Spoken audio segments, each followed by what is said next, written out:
gonna be honest. I do not want to listen to me. So like, you guys gotta have to pick up the slack on that one. Too bad. You're the first thing people are gonna hear when they watch the VOD. Lamau. No! Damn. Curse there we you, go. fucking hoopa! Okay, there we go. Okay, so I see. I see we're live. Hey. All right, can we hear each other? Listen, TP, there's only one thing you need to do if you really want to beat Hoopa during this session. You need to go all in! Okay, No, yeah, you need- definitely. Yeah, I can hear us, so I think we're good. How did that No, work? yeah. How did that work in poker night? All we need is a bug type. Boom. Hoopa defeated. Hi, people. You do Hello. realize that like confined hoop like no Hoopa that's like Hoopa the unbound? little gremlin Hoopa is psychic ghost, so like bug is Dark only type. normally effective. Yeah, Dark type. Dark type. So, Dark Pulse. So Dark Pulse, that's exactly. Hey, TP, you know what TP, why Pokemon you gotta is ruin everybody's steez? Listen, it's okay. You know what you do? You know what you do? You bring in low kicks. All right? You bring Right here in my steez, it's ruined! you bring in low kicks. Low kicks is part bug, part dark. There's no way Hoopa's gonna win, okay? It's Okay, also, it's I don't also think there's technically gonna be based- any recovering all of the steez. I'm gonna be honest with you. Okay, look, Listen, we also just technically- Joke's over. we just put also technically, Hoopa into the Low Kicks world is of based Hollow off- Knight, and we're done. Listen, low kick is also based off of a common rider, therefore it's instant win. Low kick? Low Low kicks. kicks. Low Kicks, the Pokemon. Oh, Yeah. oh. Yeah. I'm gonna need to Hi, show you people. low kicks now. Hold on. I was thinking of the move low kick. Yeah, no. Yeah, no. This there is a Pokemon introduced in Gen 9 called low kicks. Because this that's is, totally not confusing. Yeah. This. Look, you can see my confusion. I'm aware that Pokemon exist. Shut up. There you go. There's low kicks.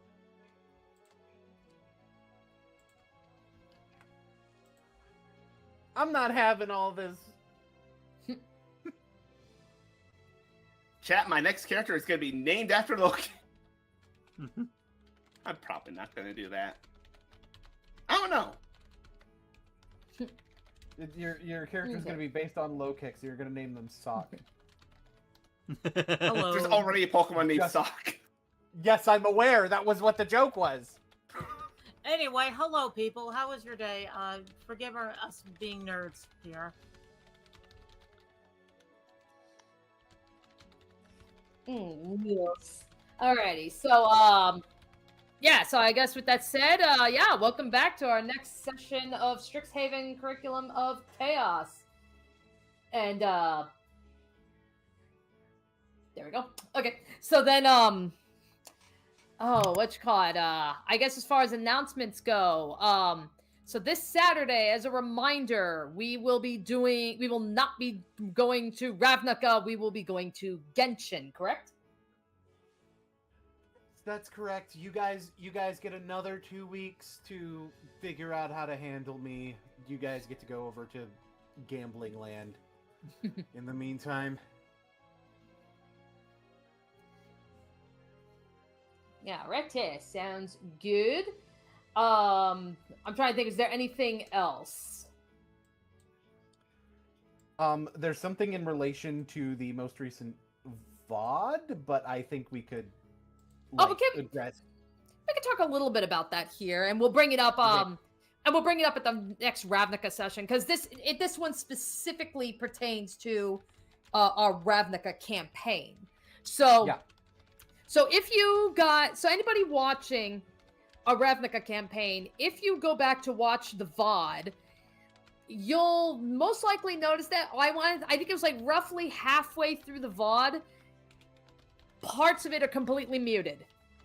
And that is because the oh so wonderful YouTube automated system, apparently it thought that we were using copyrighted music when when we technically weren't, and decided initially, even though you're streaming, because you got the copyrighted music, nobody can watch it unless you address it.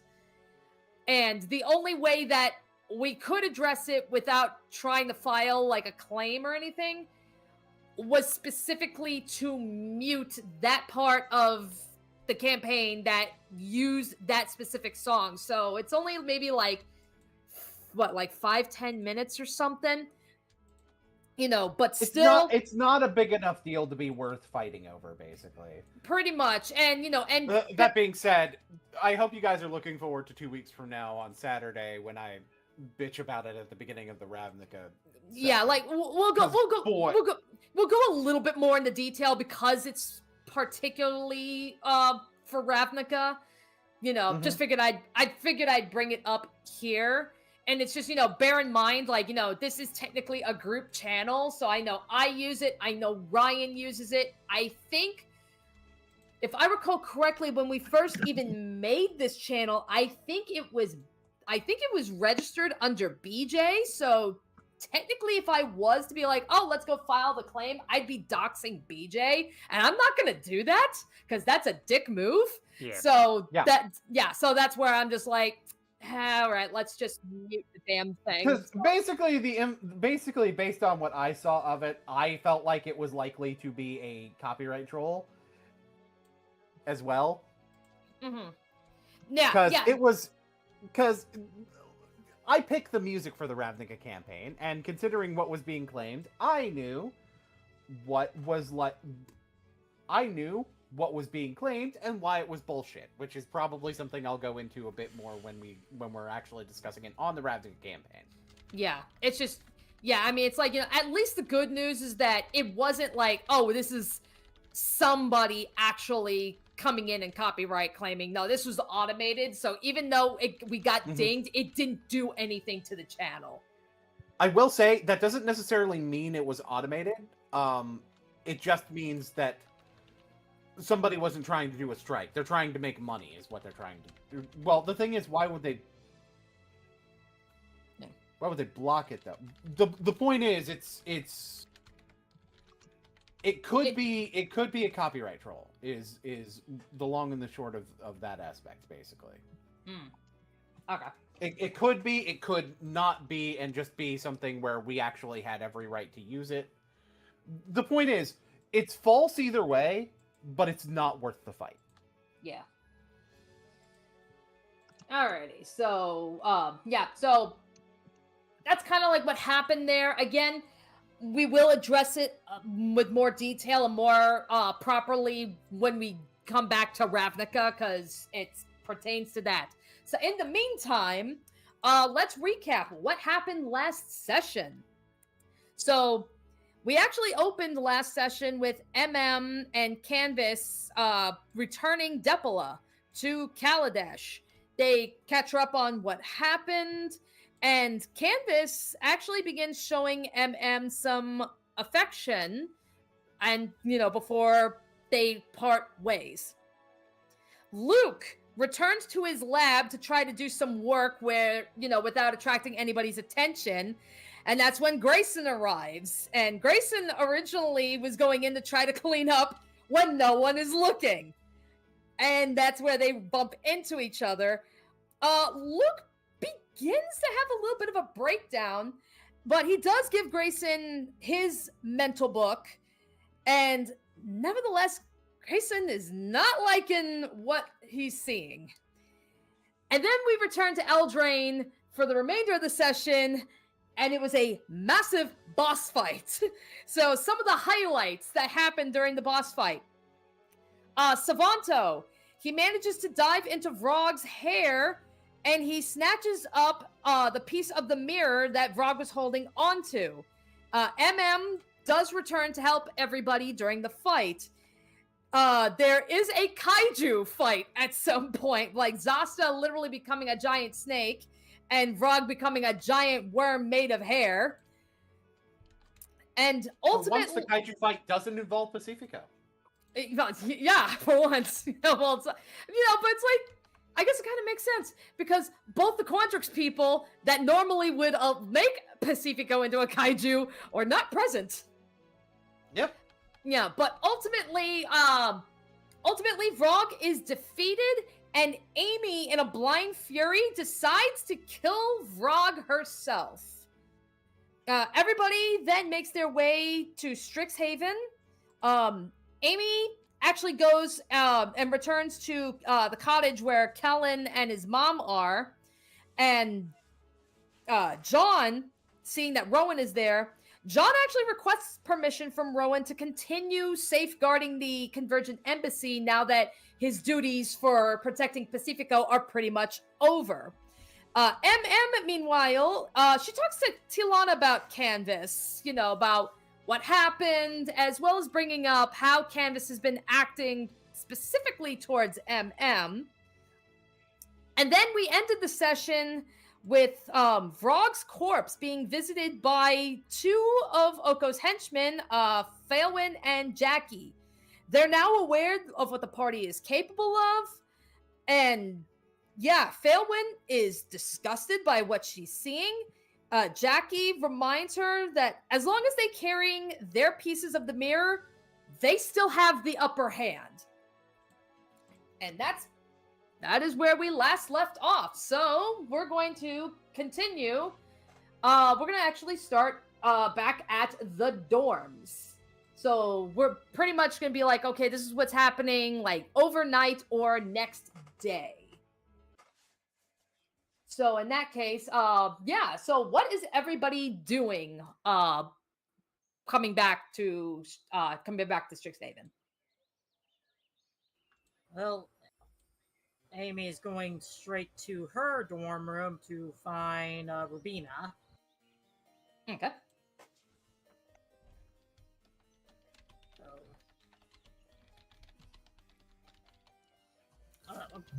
Am I first? I suppose so. Alright. So Amy walks in. She is in this very strange, dazed state. She sees Rubina laying on her bed or whatever she's doing. Yeah, probably like on her bed, maybe reading a book. Yeah. Rubina holds out her ring. Yeah, so Rubina, sees that. Yeah, sees that. So by instinct, takes her hand, and the ring goes off. All right, so she's the real deal. And then, yeah, so then she looks up and sees, just sees, what you're returning like. And she's just like, Amy, what happened? I don't have any time to explain. We need to go to the embassy base. Okay. Okay, and yeah, and then probably don't need to switch over to the map quite yet. So yeah, we could just leave. Yeah, so we could just do like theater of the mind or something for this. Yeah. All right. Alrighty. All right. So then, while they're doing that, what else is everybody doing? So yeah, like MM, Savanto, Pacifico. Merriment even. Pacifico's first order of duty is to the first thing Pacifico wants to do is make sure that Zasta has a place to stay while here. Has a place to sleep other than in his room. Yeah. And he can just say, right, here's the curfew. I'm giving you a little bit more. I'm doing this so that you have a little bit more leeway, especially at night. Yeah. So we could probably say, because I think we agreed, like even like with John, they probably have like a guest like a building for guests. So if we don't feel so we can say that maybe that's where she's at. Yeah, we can say that one. So it's like, so we arrange that. It's like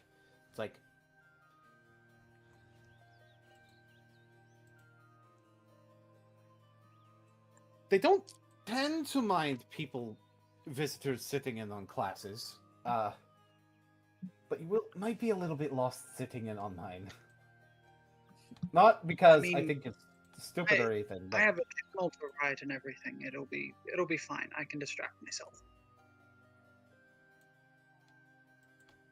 yeah, the stuff I'm doing just doesn't seem like the kinds of things that you would be doing, and on top of that, it's mostly more advanced. I am second year after all.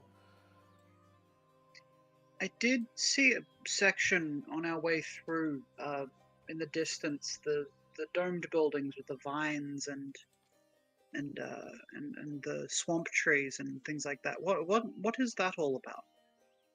Oh, that's the College of Witherbloom, actually. Right. Yeah, that's kind of what the whole college is like. They tend to focus on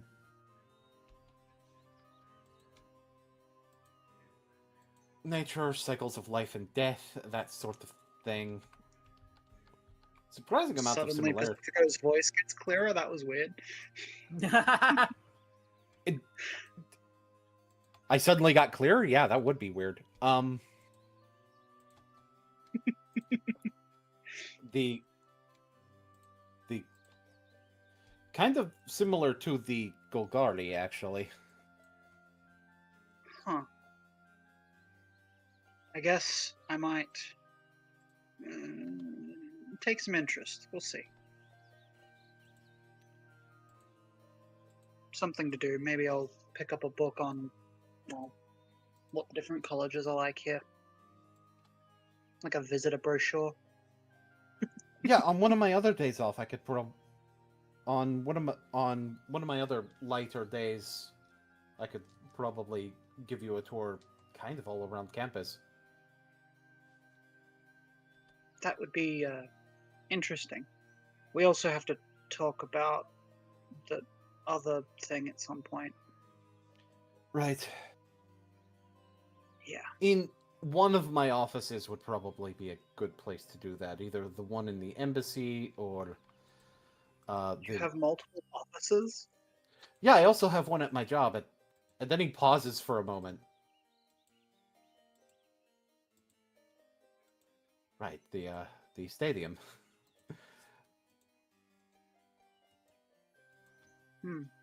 I mean, I should expect as much.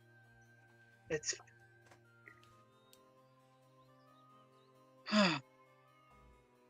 Anyway, right. You're probably tired. Let's get you moved. Well, I'll show you where the guest buildings are. Yeah, my eyes are sore. And and yeah, she follows through. Goes to the hidden realm of the guest chambers.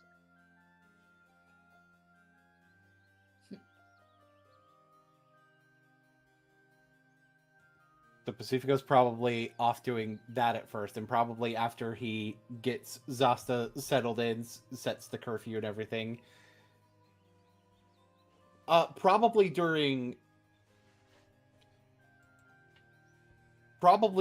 even by the time Amy gets back, he would be attempting to sleep. Okay.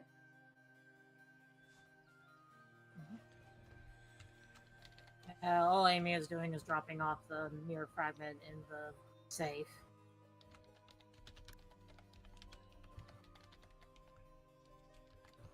Alrighty. Alrighty then. So in that case, Savanto, MM, Merriment.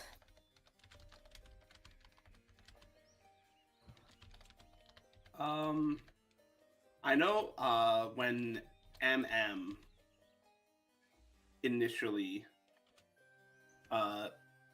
planeswalks back, she's taking Savanto with her.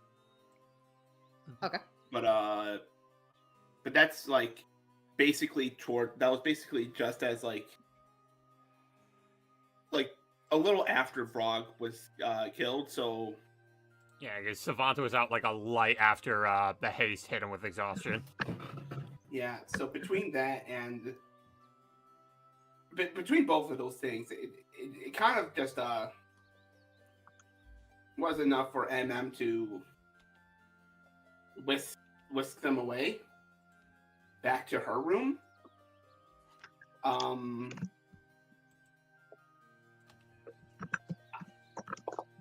I don't know if there's any sort of RP moments that we need to do here. But after that, but what I do know for sure is after Savanto eventually leaves, probably briefing MM on everything. You know, that's when Pacifico comes in to try and give MM the stones. Yeah. Yep. What does Savanto do after that? Or if Savanto wants to do any of the RPing? Savanto's kind of lost in his sleep right now. Yeah. Yes. MM would also be like initially trying to sleep herself, even as she has tumbleweed. Kind of like as she's kind of hugging tumbleweed while like kind of like while under as much sheets as she could be without, you know, suffocating tumbleweed. Yeah. Alrighty, and then I guess lastly, Merriment. Is Merriment doing anything specific, or is he just hitting the hay?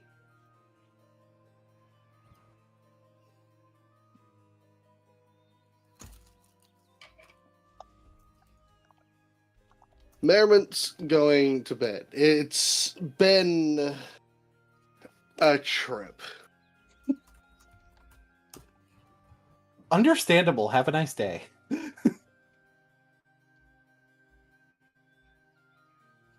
Alrighty, so in that case, yeah, everybody's sleeping, doing their thing. Alrighty.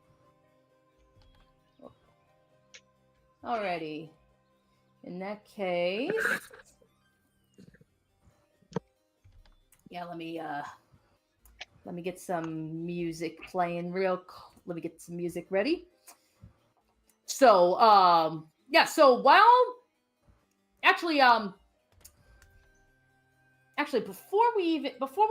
before I switch music, real quick, Pacifico.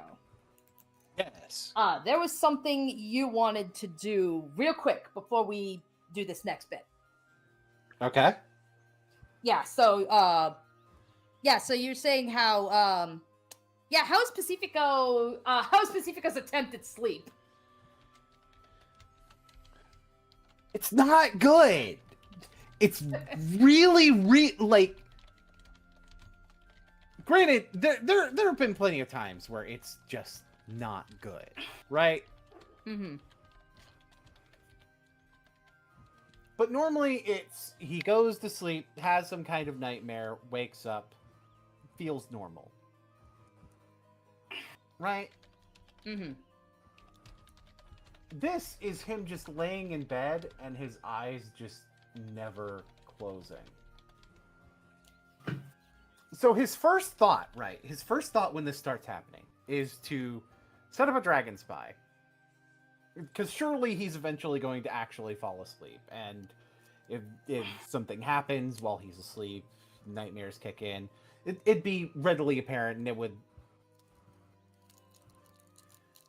But he sets up the dragon spy and he just never falls asleep. And there are points where he ends up looking in the direction of Quinn's bed simply by virtue of happening to face it. And in those moments, he felt himself even more wide awake. Terrified. There were things that happened that just wouldn't leave his mind. It's like he couldn't see Quinn. He could only see Oko. And at this point, he'd figured out what the problem was. So he took down the Dragon Spy, and he didn't know if this was permanent, but if being around Luke had taught him one thing, it was to cope and figure out ways to make things work for him. So it was probably going to be pretty late in the night by the time this happened.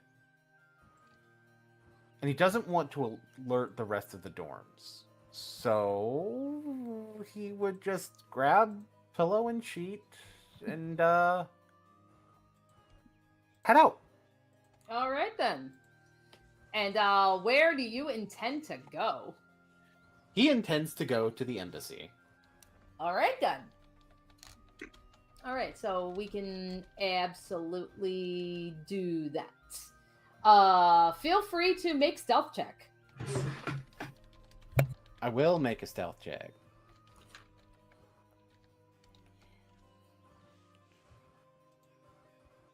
That's a 7.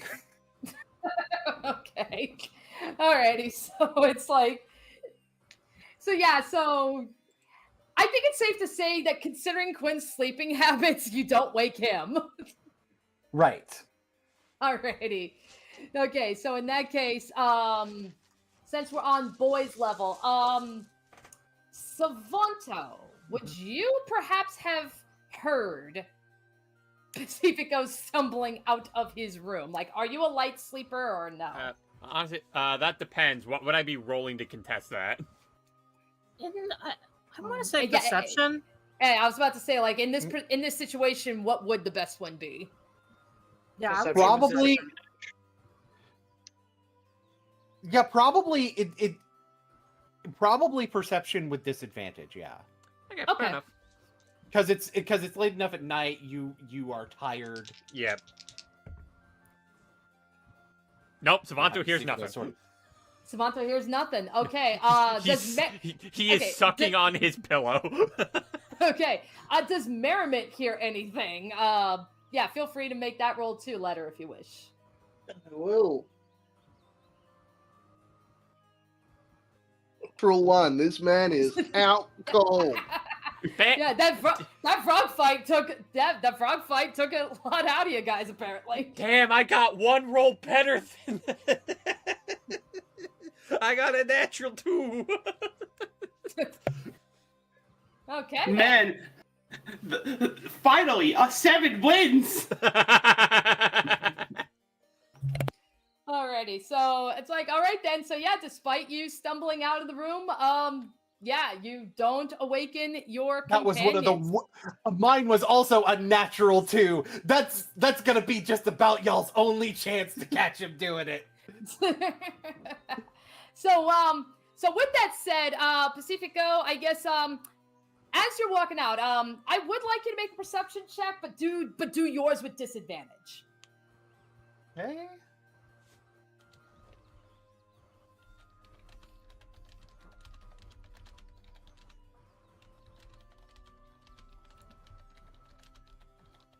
Um, 11. 11. Okay. Alrighty, so yeah, as far as you can tell, yeah, you don't really notice anything out of the ordinary. So you just head out and make your way to the embassy. Alright, so we will come back. We'll be coming back to the embassy in a little bit.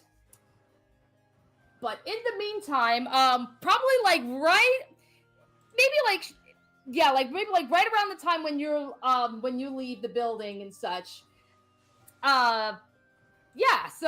There's something you apparently did not notice there, Pacifico. So somebody somebody has come into the door.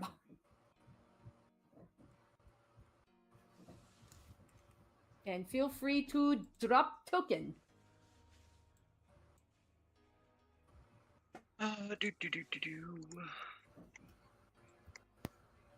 We do this, and we switch it to the correct side. She's in comfort clothes. So, Canvas steps through with the sweep of the silver clock hand, reality just folding around with the metallic whisper. She sighs as she arrives. The sound is measured, like this is routine, like it's just another school day. Kaidam on the bed startles at first, then softens a little bit, letting out a little relieved trill as he pads over. She kind of turns to Talana, who I presume is probably asleep. Yeah. Canvas is going to walk over to her and just kind of try and nudge her awake. Okay. All right. And then, yeah, so like Tilana, she begins to stir, and the first, she's just like,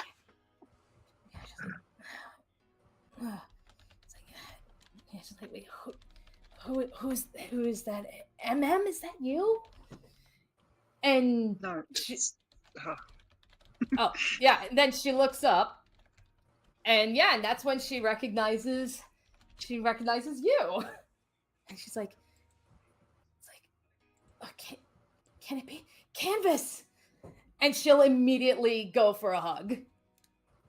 Yeah, Canvas reciprocates, obviously, and it's a warm hug for a second. Look, I'm not back properly yet, but I need to check on things. I need to check on the others. She kind of pauses for a second, and as she kind of like pulls away from the hug, I was hoping to catch you and talk to you. I need to know if you're alright with me pursuing MM as well. I care about you two both way too much to risk hurting either of you, and I needed to be clear that I care about both of you, and it can't come at your expense. So if you're not okay with it, I won't, but I need to know. It's like, yeah, it's like, truth be told, I'm not even sure if MM is, I think MM might be a little confused about things, I need to clear that up as well. Mm-hmm. Yeah, she did tell me about, the two of you on Eldraine. So I am aware of what you called her. And yeah. it's like, it's like, ultimately with everything going on, I just want you to be happy. All right. Well, I still love you, of course, and that's not going to change just because I care about them. I have plenty to go around. I just need you to know that. Mm-hmm. And I'll be honest, the reason why I ran away from MM immediately after saying that is because I realized I hadn't asked you if it was alright, so I kind of felt horrible. It's like, well, it's like, well, thank you for being honest. I mean, I can tell. It's just, I think, don't get me wrong. Everybody, with everything that's happened, I mean, everybody has taken your departure hard, but for some people it has hit them harder, and MM absolutely is one of them. Yeah. I need to check on them, though. I'll probably come back in here afterwards, but all right. Don't expect it. I need to check on things, and if things don't go right, I might need to go away for a little bit again. All right. Just be safe, and try and find your peace. Yeah. And another hug. Mm-hmm. Yep, and she will Yep, and she will give you her kiss on the forehead. Yeah. All right. Thanks for understanding. And she gets up and walks over to the door, takes a deep breath, and then breathes out aether for a moment. She curls her hands through the aether and pulls a geometric pattern of smoke kind of across herself, and it just starts to shimmer and vanish as she turns invisible her way. She steps out into the hallway, which is Question. here. You know what? Actually, maybe this should be a perception check. For the letter and stuff on her desk. Oh, that's right. Yeah. Okay. Yeah. So all right. Yeah. So Canvas. Actually, yeah. Right before you head out, do make a perception check. Oh yeah. Well. Thank you for the reminder, TP. You're welcome. Canvas got a 19. That absolutely passes. All right, so yeah, as you're making your way out the door, you catch the corner of your eye on your desk. You see a flower, one that you've never seen before. It almost looks like it's like the petals itself. Almost, it's kind of like a prism, just kind of like even reflecting, a variety of colors. And with that flower, there is a note. She's gonna pick it up and read it. All right. Might as well put it in the side RP. Read it in your voice, because that makes because I love when like a letter from someone is read in their voice. Like, that's just a fun motif. Understandable. To Canvas. First, I want to let you know how thankful I am that you trust me enough to keep Talana company. I'm struggling to comprehend why I was the exception, but I'll admit in my sorrow that my own capacity to think straight has been a bit compromised. No matter your reasoning, I'll try and take care of both Talana and myself. Second, I know my intent or lack of knowledge doesn't excuse how I betrayed your wishes or put DePaula's life in danger. And I don't expect forgiveness anytime soon. At this point, you realize this is a bit outdated. Yeah, just like looking at, she kind of just like looks. It's like, how long has this flower been here? You don't know this. Read the rest Not of even... it, but... But I do empathize with your situation. I still miss Thistle. Yeah, I rarely bring him up now because I've lost hope in seeing him alive again. If I found out that my friends were responsible for his disappearance, why he couldn't join me as another first-year student, my anger towards them would likely mirror your anger towards us. In any case, you two still deserve apologies. More than that, honestly.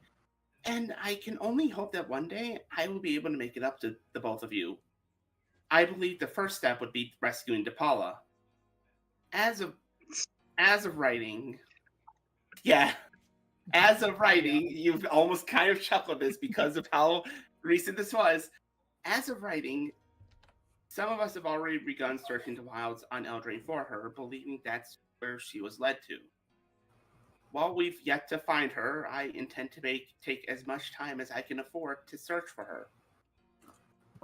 Speaking of time, I fear I'm living on borrowed time.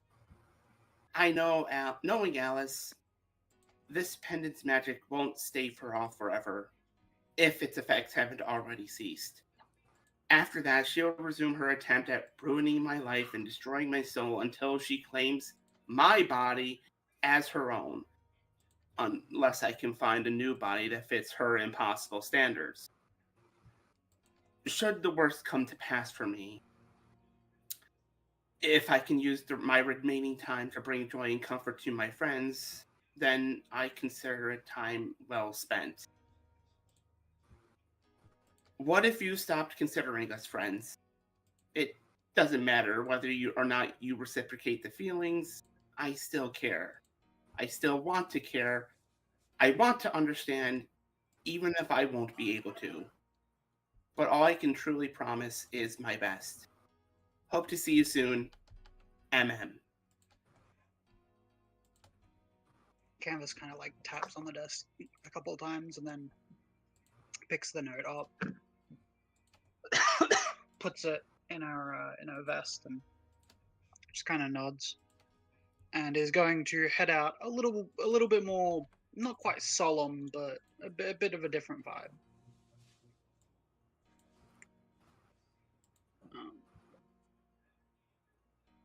All right, so Stepping all into right. the hallway. All right, so all right then. So yeah, all right then. So yeah, Canvas. What do you plan to do? Or yeah, or how do you want? How do you want to approach this?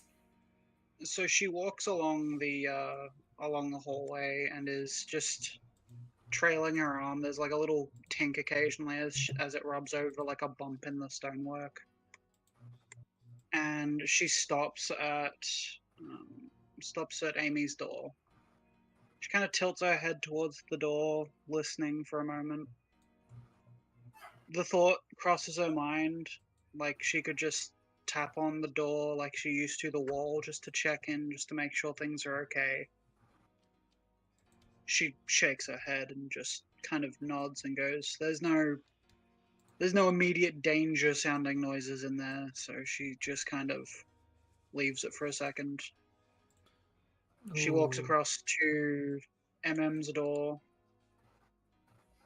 and puts a hand on the door and just quietly rests her forehead against the wood and very quietly whispers, "Stay safe, dear." And she pulls away and continues down the hall. Before that happens, actually, MM is not MM would actually be kind of like nodding off, but you actually would hear almost like a response. Sweet dreams, dear. It's almost like between the door being closed and just how soft it's intended. It's kind of muffled, but you get what she was saying.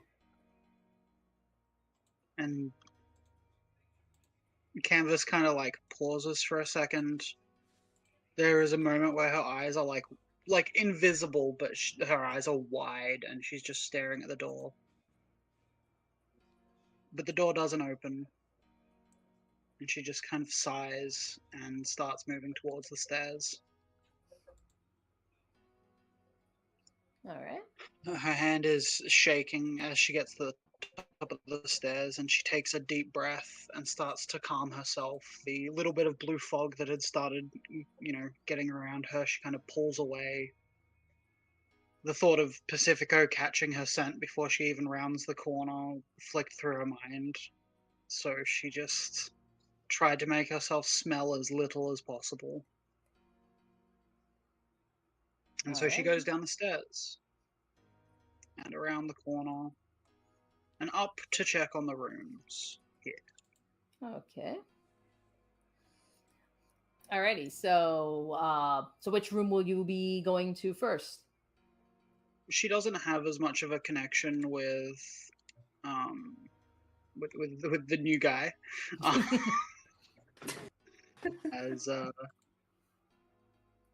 others, but she kind of walks down the hallway a little bit, and she does stop at Pacifico's room and just places a hand against it for a second and listens. Alrighty. Yeah. In that case, for this one specifically, I'll have you roll perception check.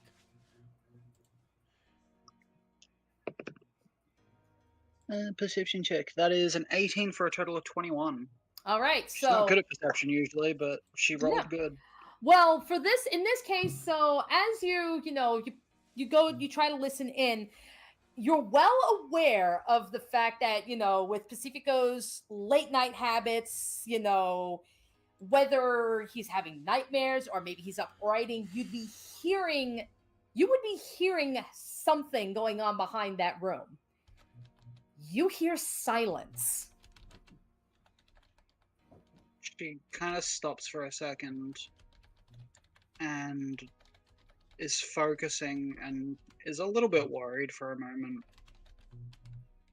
And she kind of nods for a second, and with a little bit more determination, she continues down the hallway. Now with that on her mind, she checks on Savanto's room. The same kind of pressing the hand on the door, listening. But it's quicker this time because she's now a little bit concerned.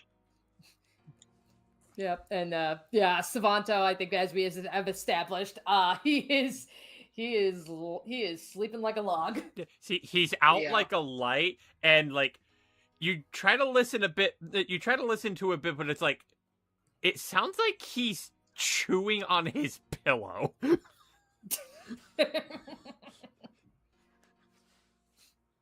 And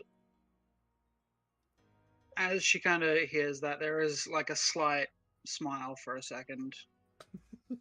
And then she kind of looks down the hallway, and the thought of Luke kind of enters her mind.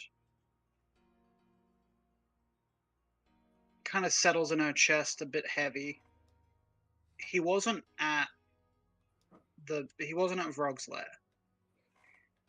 She hadn't actually seen him in a while now. And she kind of lingers for a second and just kind of thinks and then turns, and she is going to stride out of the dorms, a lot less stealthy suddenly. As she turns the corner, there's kind of a desperateness to the motion. The vapor starts to trail out of her again as she kind of loses her composure a little bit. And like even as she like turns the corner to leave, there is just a flick of Ethereum that kind of comes off of her arm and lands in the pot plant, slightly growing this tiny little blooming silver flower that she seems to accidentally or on purpose leave pretty much wherever she goes. And she, strides through the campus towards the embassy, likely setting off dozens of unseen wards and sensors because she's just invisible and not hiding from things. Right. So normally, She's like just this, making her way across to the embassy. yeah, like this would be the kind of thing that would be tripping off the dragon spies, but alas, Luke ain't here, so. Yeah. All right. So in that case, all right. So we can kind of like pick up since we had two people heading that there. So Pacifico. So we'll pick up with Pacifico first, because he was making his way to the embassy in order to sleep. So let's catch up with what he was doing. No boy. So I see something that has dropped in. So I'm going to have to drop at the door. So he's probably. That's if he's there. Is Luke there? If Luke's there. No, the token just wasn't removed. Oh, yeah. Oh, my bad. He looks towards that door, though, and he just still very much feels that level of guilt. Can I get you to roll a perception, please?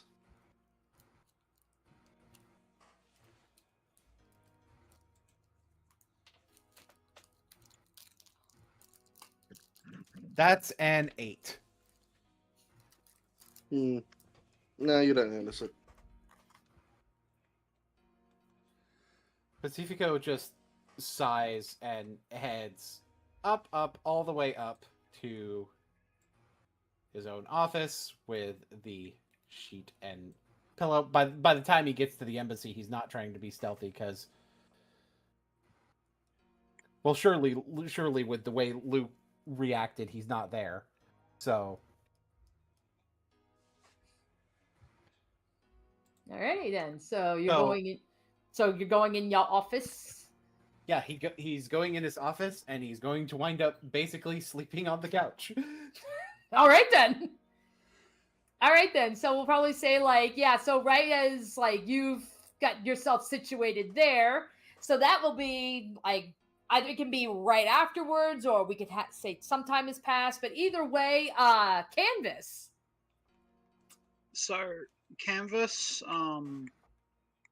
out of curiosity, actually goes to her room first because she feels comfortable doing this, and she goes to check on her gallery. Things are being cleaned up a little bit. She kind of just looks around, nods, and is going to round the building back over to here, and is going to now starting to stealth again because she doesn't know if people are here. Because she almost suspects someone might be here because of what's been happening. Mm-hmm. So she Right. walks around and looking at Luke's lab. Can I get a reminder on what it actually currently looks like? So I know it got cleaned up a little bit, but it got cleaned up a little bit, but most of what has been cleaned up was just like brushing some of the strewn broken glass, like, you know, getting that off the ground. But, you know, if I recall correctly, there was a lot of broken glass, things were smashed in, there were some metal spikes and cracks, you know, just looks like it was just tearing the room apart, and, you know, even graffiti, you know, written on the walls. Actually, was the graffiti cleaned up? I don't think I specified for that quite yet, unless Luke did that. Because I think, There is a reason why I asked for the perception. Okay, gotcha.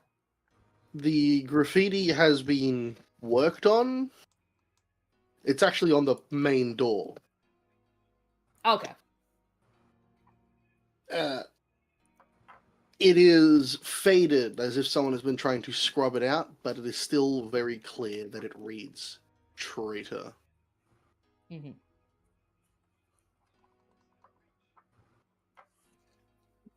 Canvas kind of stops at the door and just looks at it. And there is a ripple of emotion for a moment. And she kind of just stares at it.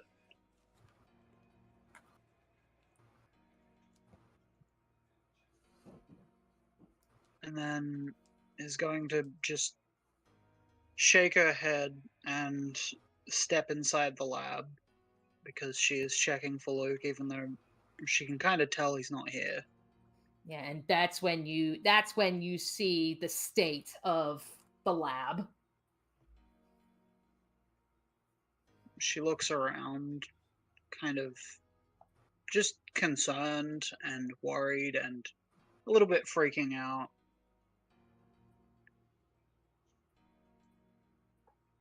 And It's been cleaned up a bit.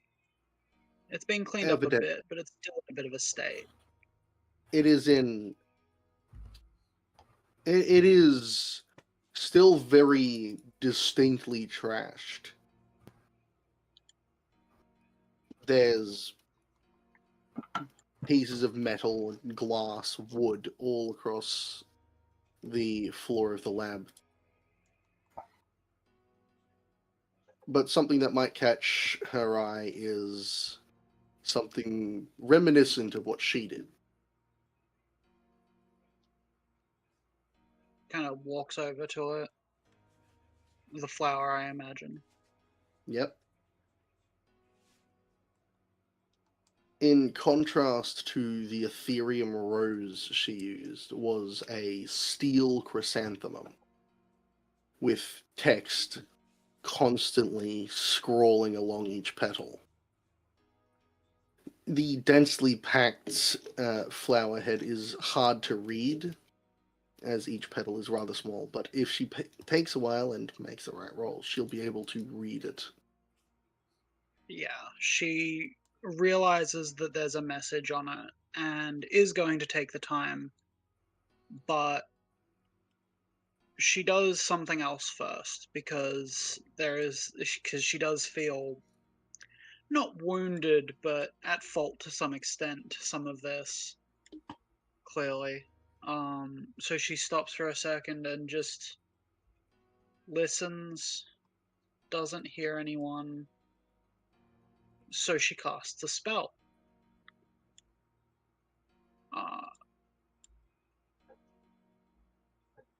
She summons just in front of her, as gears and pieces of some of the metal from the ground and everything just kind of like Lego master builds into a construct in front of her. And she just kind of looks to it, and it kind of lets out a of steam for a second as the red underneath it kind of glows. And she just points at the door as she kind of picks up the rose and goes, "Fix it." And it walks over and starts mending the door. It's a She chrysanthemum. is no longer invisible. She's no longer invisible, and she's kind of like looking at the chrysanthemum, and she wants to try and decipher what it says. Investigation. That's what I thought. Investigation. I'm better at that than perception. Same. That is a dirty 20, 14 on the dice. It is a letter. A script, maybe. Though it's clear it's directed at you. And it reads as follows. Please don't kill me. I'm not here to start a fight or try to beg for forgiveness for endangering your friend. I'm here to ask that you levy the blame on not the embassy as a whole, but on my shoulders. My act of impulsive protectiveness is what got Depala kidnapped. Mine alone. The rest of your friends didn't prompt any further action from Oko. Whether they had intervened like I had or not, the result was the same. I got your friend put in danger, not the others. Hurt me if you must, but please leave Shuvadri alone.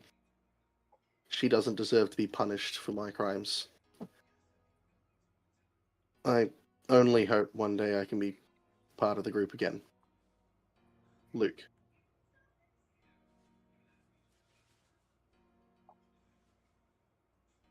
Canvas kind of sits there with the flower.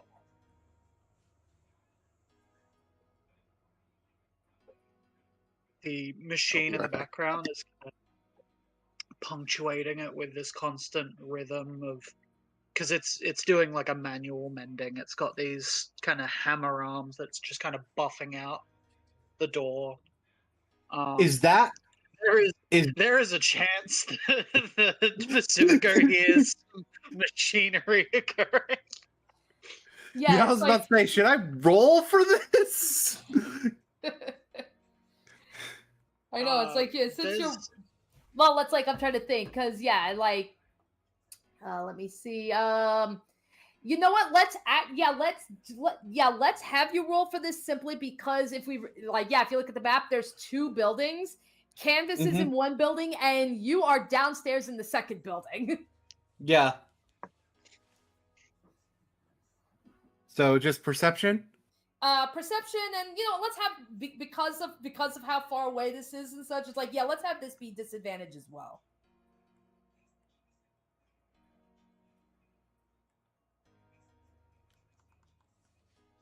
Well, all right.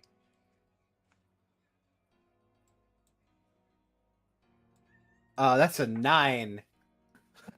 That's a 9. Okay.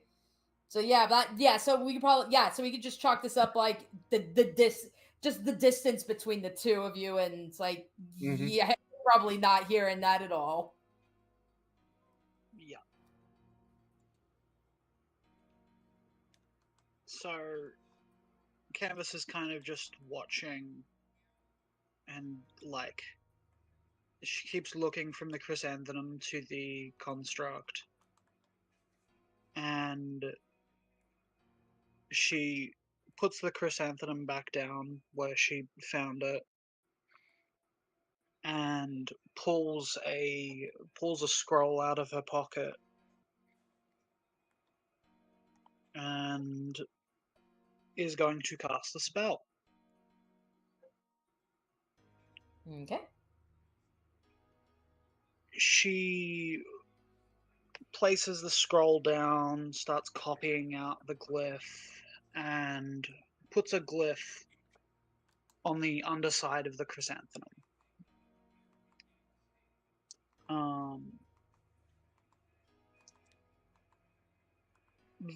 The thing that she stores in it is a message. This is the most convoluted way to do Magic Mouth, as it's using Glyph of Warding to use message. It is a very expensive version of Magic Mouth. And she is going to leave a message for Luke.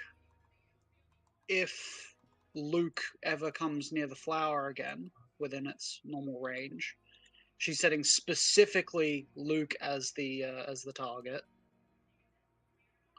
It's going to play a message for him, and she then turns from it.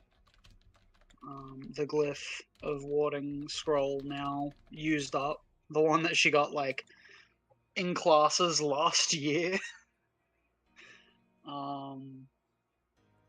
And she kind of solemnly like looks to the doorway, and like the repairs are almost done at this point. It's been multiple castings of mendings just to the door. She can't fix everything else.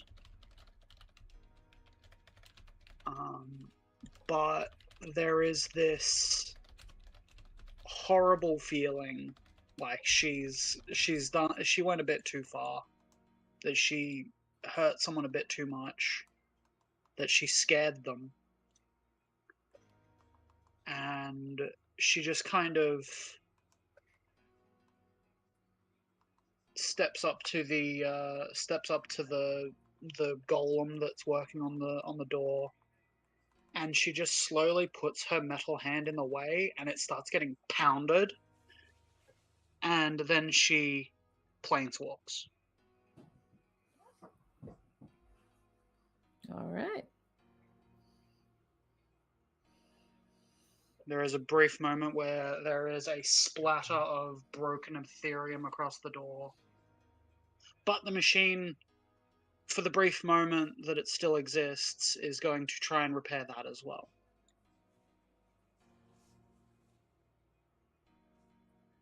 And eventually, yeah, she's gone. All right. Alrighty then. In that case, so we can fast forward, unless there's something anybody else wants to do. We can now fast forward to the morning. I am down for the next morning. There's something unfortunate happening here. Something unfortunate happening? Luke was on campus. Oh no. he was at the Star, Yeah. Mm. and someone invisible started moving towards the embassy.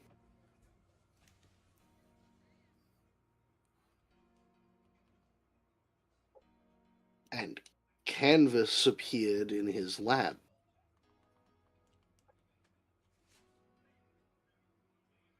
A note that I left out, importantly, because there was no one to see it. Like there is like blue stained tear marks down from her eyes as she leaves. But yeah, Luke arrives at the embassy, still disheveled, still weakened by the ordeal he's putting himself through.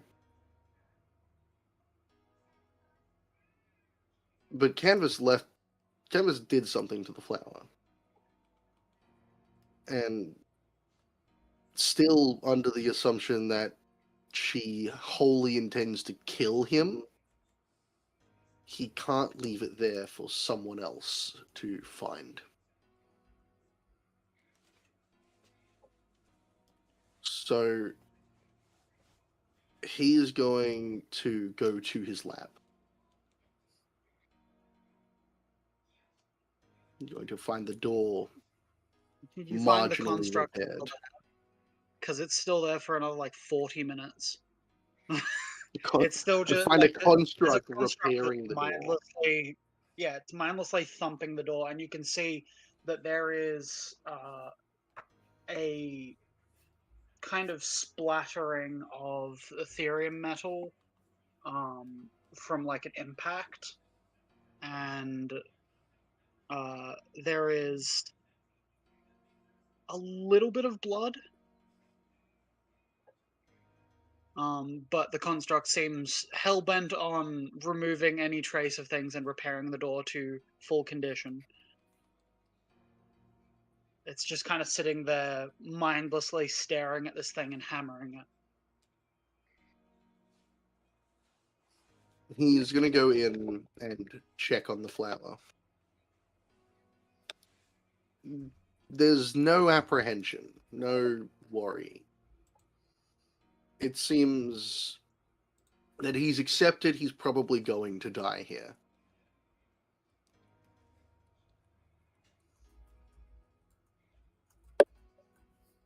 The message is quite simple. As you kind of round the corner, before you even get to the flower, it goes off. There is a brief moment where Luke probably braces for the impact of what he assumes to be some kind of offensive spell. But the message comes Luke out recognizes clear. the scroll you used. Yeah, the scroll's used up. He recognized and it. He saw it through the camera. The message is quite simple. I could never.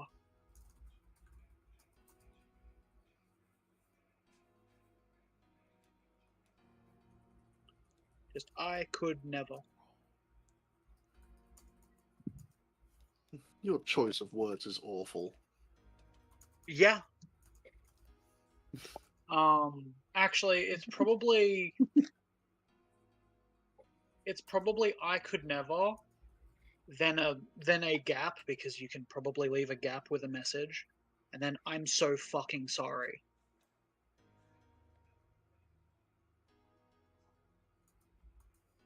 I'm sure Luke can manipulate that to some extent, but there is a tremor in the message, like she's not doing okay, and he can probably hear the ticking in the voice. Yep. I have to go for a second, but that is that.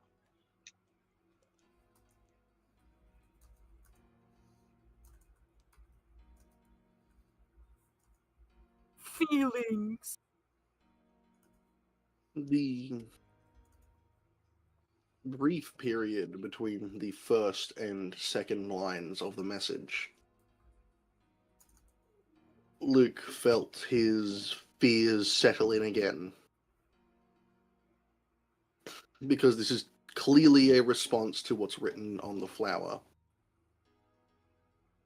And the only way that he's currently interpreting it is in response to the first line of the flower.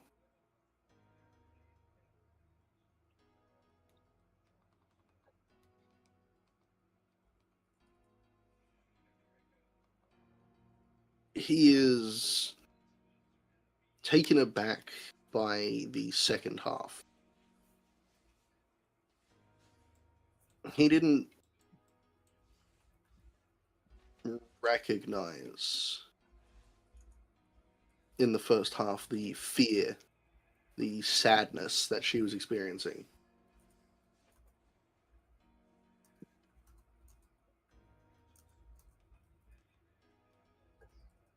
But he has an idea where she might have gone.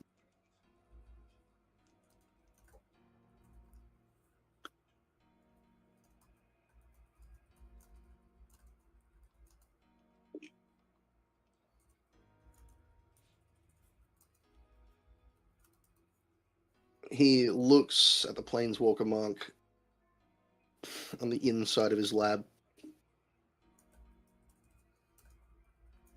and is going to try and find out where she went.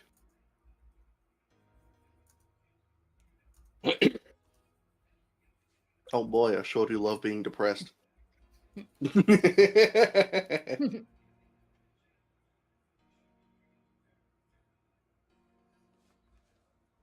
Oh fuck. You didn't update the overlay. No, I did not. My bad.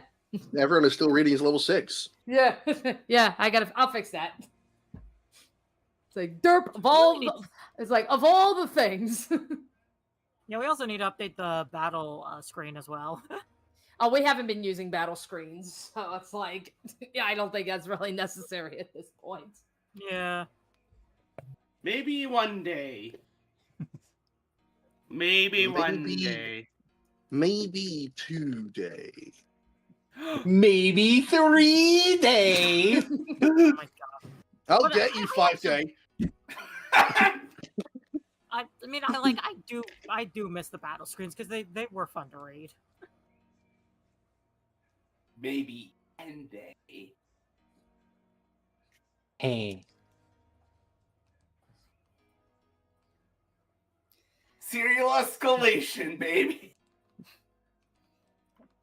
Alrighty, so in that case, yeah, so after this little thing with the letter and everything with Canvas, Luke, so yeah, like how much longer are you going to be spending at Strixhaven, and where will you be going?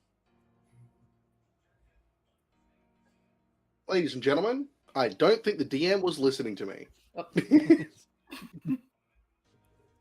He wanted to see where Canvas's Planeswalker symbol went to.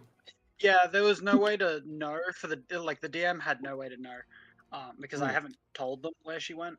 Yeah. That's why She the point is actually- Luke is trying to find out. She actually went to Kaladesh. Oh, this symbol, I recognize where this symbol goes. Yeah. It goes to Kaladesh. It doesn't go to your house because, yeah, she went to Kaladesh. Luke, after investigating the Planeswalker symbol, looks towards the machine repairing his door.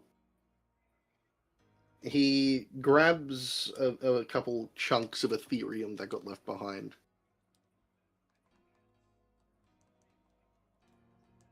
And It is only very, very minimally like the construct that was summoned only has like the tiniest little bit. I mean, from your It's hand. the door yeah, from the hand. Yep. He's going to take a piece in each hand. He's just going to start tapping them together. 1, 2, 1, 2. And on the third series, lightning jumps between them and as they connect, he follows.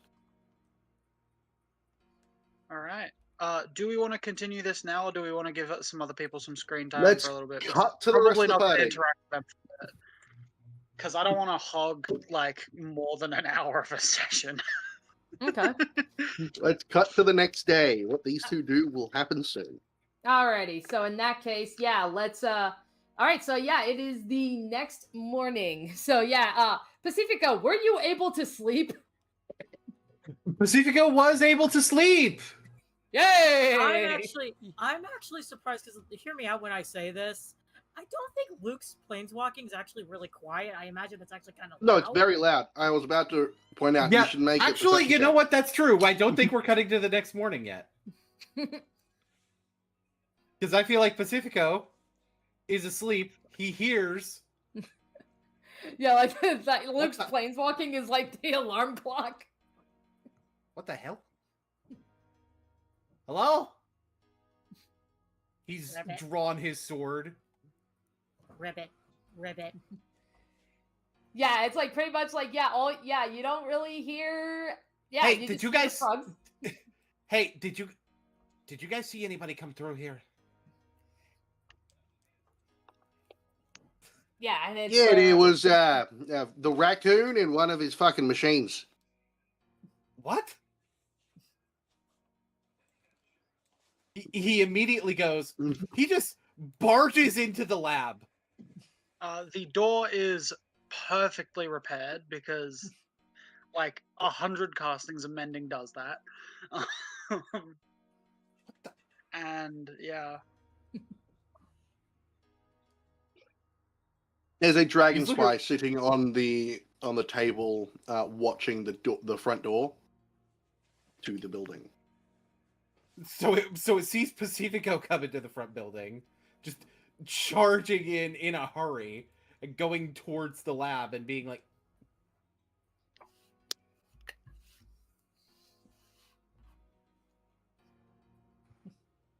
Can I get you to make a perception again? "Sure." 15. The graffiti on the outside of the door has been worked on, like someone has been trying to clean it.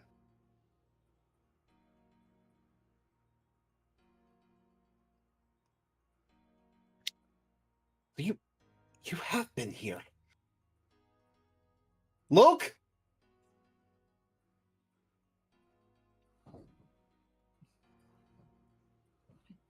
And it's like, yeah, you call out and yeah, you do not hear a response.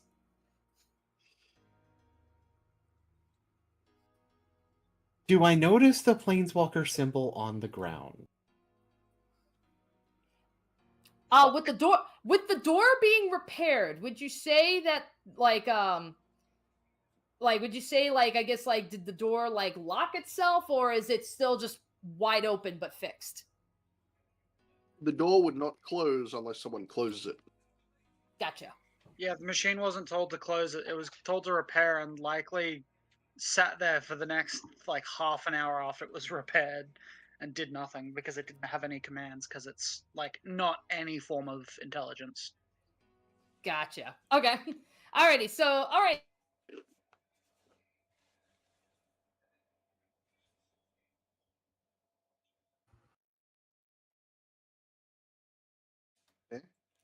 Nope. Everything just cut out. Everything Yeah, went that was silent. weird. DM? Oh, Oh no. Oh no. Oh no. oh no. Oh no. The god of this reality has fallen out of existence. Quick, everybody, do something. Quick, everybody, cast 10th level magic. Io is no longer here. The god of magic is no longer here. Quick, Just- everybody. Quick, everybody, do a crime. What's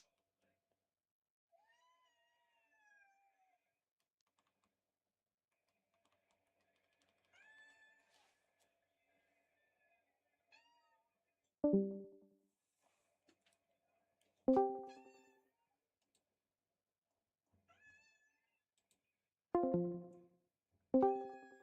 the Ah, fuck just happened to me?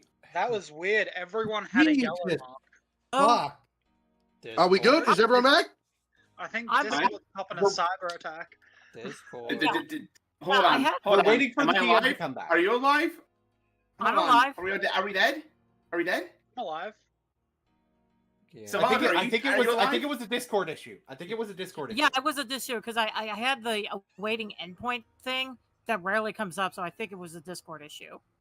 Ah, okay. The stream is still running. Yep. Welcome back, Yeah, DM. it's a Discord thing. Hello? Hang on. Hello. Hello. Hello. Hello. Hey, Discord. Okay, this time it was Discord. It was Discord this time. Yeah, Discord. Stop being a bitch. Yeah, Discord it did- not being a bitch? Please. Yeah, which is so weird that it's like, yeah, apparently, because I could hear you guys no problem.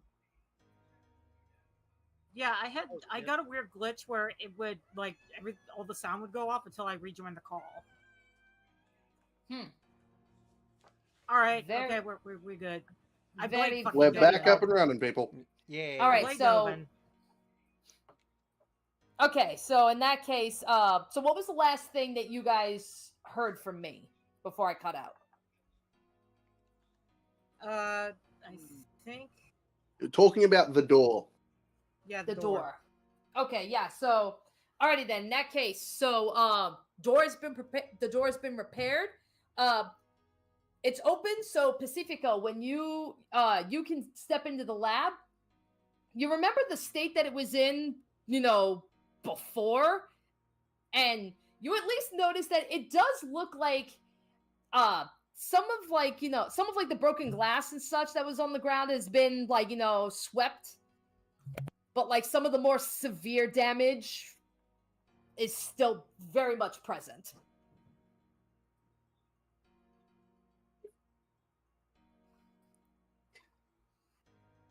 Okay, like, were you able to hear that? Okay. Yes. Yeah, I was able to hear. It. It's Okay. like, Okay. But just I wanted to- also just see wanted to probably- make sure. so I probably see the planeswalk mark on the floor. I probably technically see two of them. Mm-hmm. Yeah. And I could probably identify well enough a Kaladesh, a mark that goes to Kaladesh as well. Yeah, no need to roll for that. You're very familiar. Okay. I know I'm going to be seeing. I know I'm going to be seeing Luke in a few days there, so that's fine. I don't know who this other person who was here is, though.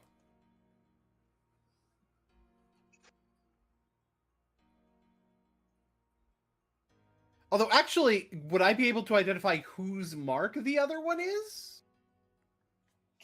Can you do that? Is that a Magic the Gathering thing? So I would say, due to the way that we've been doing, planeswalking and everything, and the fact that there's that visual effect, are Mhm. those visual effects real? Is there actually lightning accompanying Luke's thing? Is there because when Canvas planeswalks, there is the wipe of a clock hand, and if that hits the floor, there's the tiniest little indent, which an investigation roll could find. Well, actually, would there have been any Ethereum left behind? Yes, Still, or because did he Luke? was told or to did- repair the door, not fix the floor. Or Yeah. not fix So, all the pieces. so unless Luke cleaned all of that up before leaving, which that wasn't really narrated, that He he did did not. that. Yeah, so he would see that. It's like, Canvas. Okay.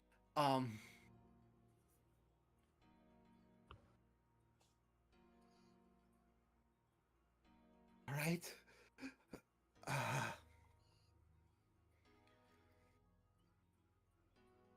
knowing that he would end up with exhaustion if he planeswalks, that he would wind up tiring himself to death if he planeswalks. Well, not literally to death, but you know. It's just like, I'm going to roll a wisdom check to see if he is dumb enough to follow them anyway. Okay. Not one. Hey, guess what? Oh my Okay, I guess we're god. doing this scene. Okay. Did not Okay, expect so- this to blow out into a multi-scene thing. I was just like, I'm gonna walk through the dorms and I might visit the embassy. The one problem is you went there while you were invisible. That's why Luke showed back up. Yeah. The If thing you is, had if just Luke gone didn't show there, up, Pacifico wouldn't have gotten woken up. if you had just gone there while visible, Luke would have noticed. Okay, so she's doing what I'm doing. She's checking up on people, seeing how things are going. Okay, I don't want to die today.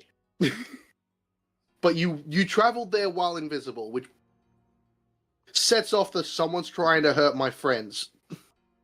Yeah.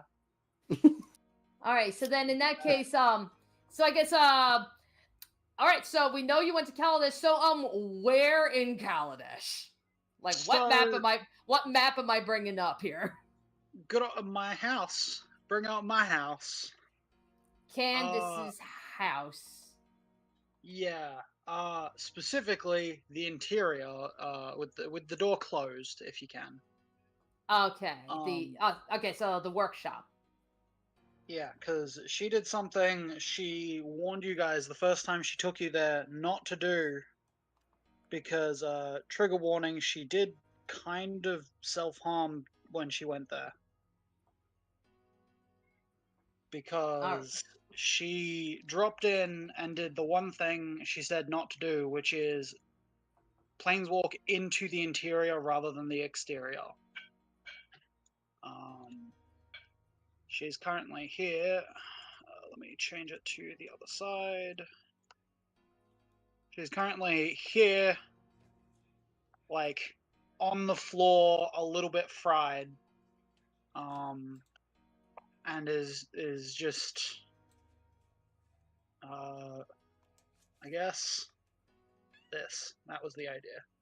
Okay. Because what happened, for other people is Canvas, in the beginning, a while ago, when she first showed people her hideout, she opened the door. We had that fun moment of switching between the door open and door closed transition so we could wipe it over. That was fun.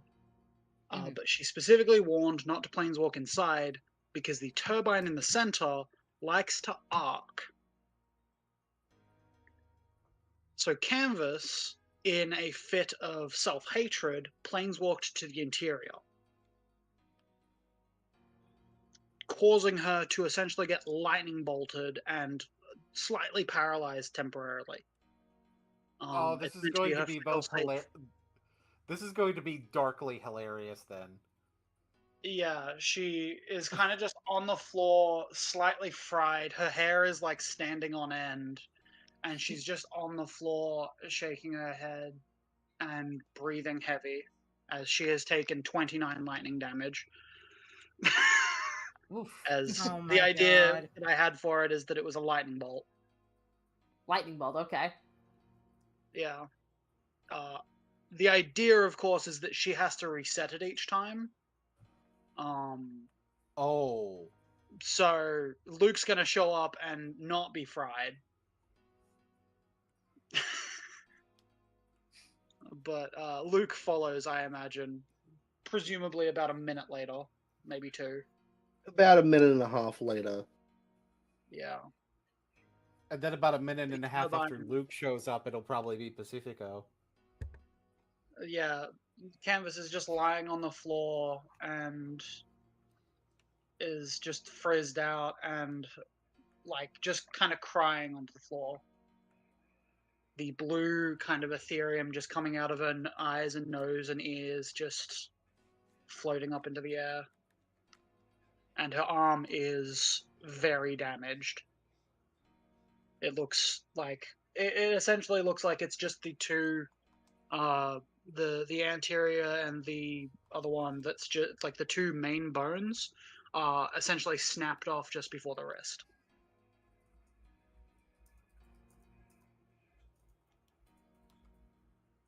The turbine in the center begins sparking wildly again. She kind of looks Bolts over and goes, hitting the ground nearby before a distinctly larger one fires out directly next to where you are. And a well-known guitar sting rings out into the air as Luke pops into existence in the plane, looking worse than you've ever seen him. Canvas just kind of stares at the roof, like knows he's there, but can't look.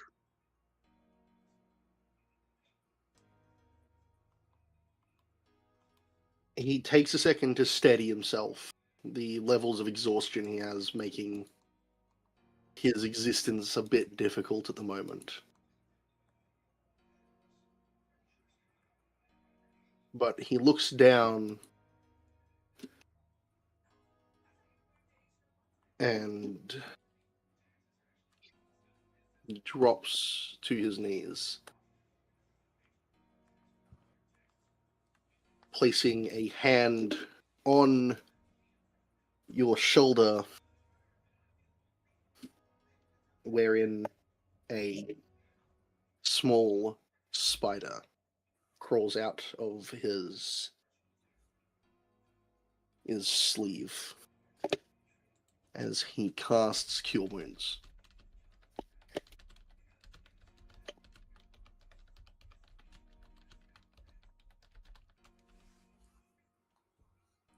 He heals a bit. How much does she heal, by the way? Because she's currently quote unquote bloodied. Um, Jesus You Christ. heal She's for below 8 half. health. 8 health. She is no longer below half. And she kind of looks over and goes, "I'm so sorry. He puts his hand over your mouth. You're not good yet. And the spider continues to work.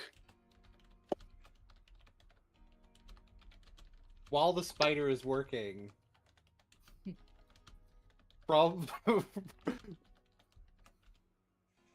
from the turbine seems to be a rush of wind, and a wave of water comes from it, weirdly enough. Electrified, like a lightning bolt, but it's water, but there's like water intermixed with it. It You lands feel a little bit besi- staticky because you're just covered in it." and landing right beside Luke is Pacifico, and Pacifico like rushes in, it's like, and he's immediately looking between the two of them, seeing Luke in the worst state he's ever been in. He's not stupid. recover He another knows 9 that health. like Another 9. Nice. he's not stupid. He knows he's not stupid though. He can tell Luke is healing Canvas. He can tell that, and he can also tell that Luke's state could not have been caused like quickly.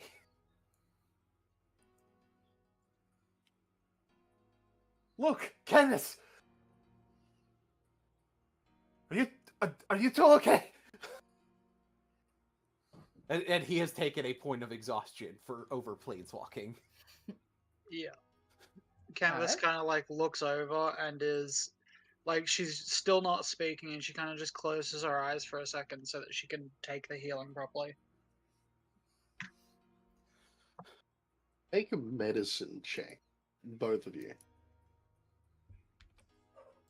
Medicine. That's a 2 for a total of 5.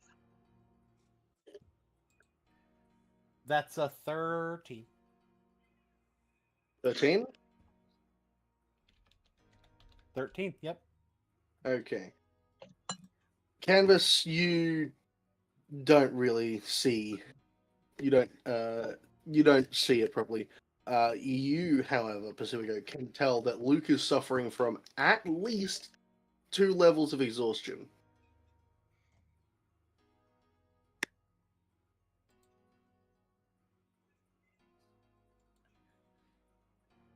Exhaustion all around. Luke, I got it. Don't worry about it. Pacifico will start casting Healing Word on Canvas. At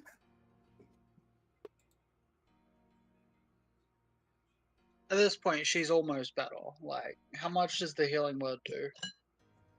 I have to find fucking D4s. I thought they were right here, but apparently they're not. D4 plus 5. Like, there's a chance that this almost gets her full, but 2d4 plus 4. Actually. 2d4 plus 4. There's a chance this gets her full. 2d4 plus spellcasting modifier. Well, shit, it was made better in the 2024 rule set. Yep. All right, I found at least one D4. I can. Okay. I've still got 2014 rule set.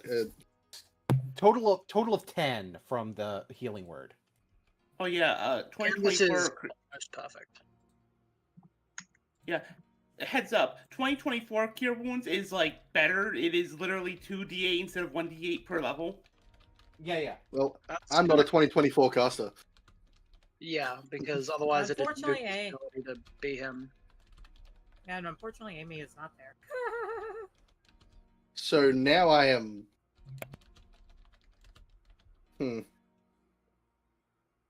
I mean, even if you're not, we'll talk about it later. But I think even if you're not taking the classes, you can still use the spells that are upgraded.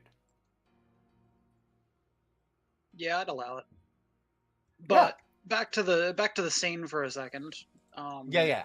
Canvas kind of like pulls Luke's hand away for a second with a free arm and goes, I'm better. It's fine. Fuck.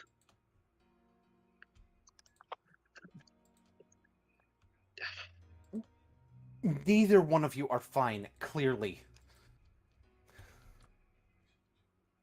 Pacifico being one to fucking talk in this situation. Okay, maybe physically you're fine now, Canvas. Look, I was in a bad state when I wrote those letters.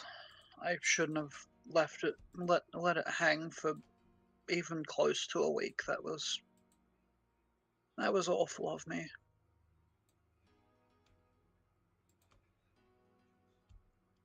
Well, you left the second letter to say, and I understood you needed time. I get that. There's a second one.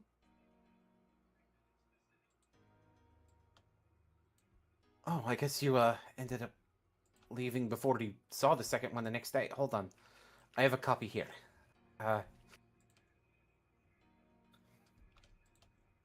And Luke, this is your first time seeing Pacifico with, or I guess technically not your first time seeing it because you saw it in the meeting and everything, but with the ring on his finger and with his eyes perpetually gold.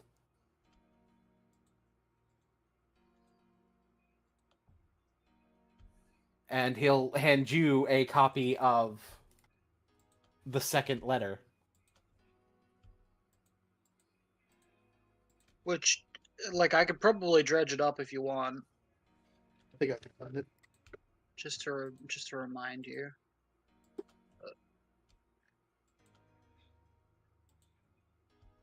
I got it.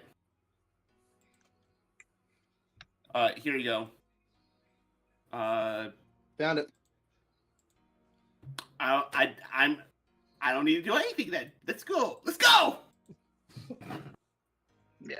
I don't think we need to read it out, but Luke scans over it, I guess.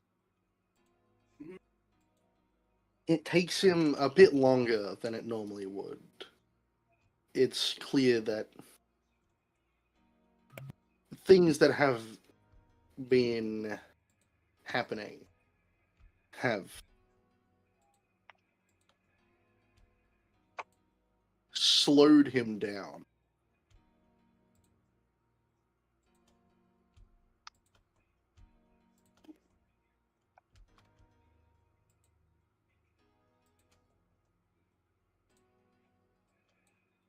Well,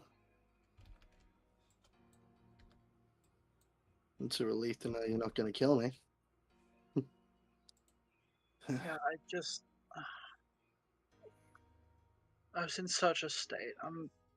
I'm regardless of whatever else, I'm sorry for sending that first level letter at all. There's no excuse for that. Death threats are a crime in so many places.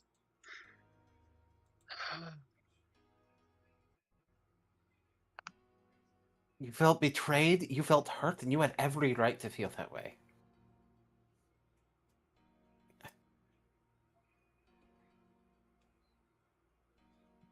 Maybe it was a bit much, sure, but I can only be so mad at you for it. To be quite frank, I can't stay mad. I was just hoping that maybe with time you'd calm down. Well, I did. It only took, what, 2 days for me to calm down? For me to realize that I'd blown up, but it's just hitting me now. You really thought I'd kill you? That's fucked. If she tried, I would have stopped her. I've seen what you can do when you're mad. I saw what you did to your own picture in your gallery. That took hours, but yeah. Just one of them would have done me in. I know.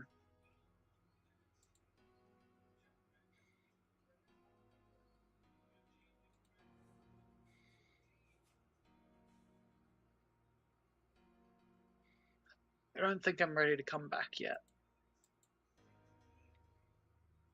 But I just need you all to know that I'm not that way anymore. I'm not going to do that. And I think some time without, and they kind of hold up their hand that's trying to regrow but kind of failing. I think some time without this might be better served than having it to tend to me.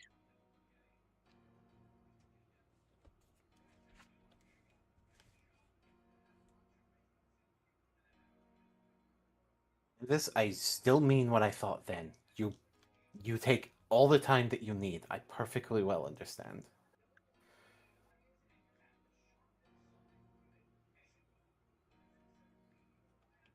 And I'm sorry.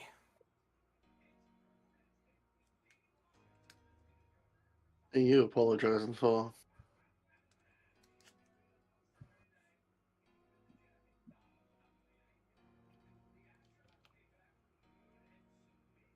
I should have known better. Luke struggles to his feet. He physically leans against you to stand up fully. No offense, but I don't think you could have stopped me, even if you did know better.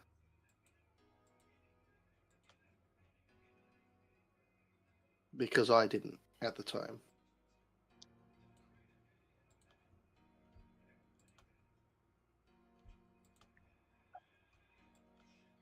I'm sorry to you too, Luke.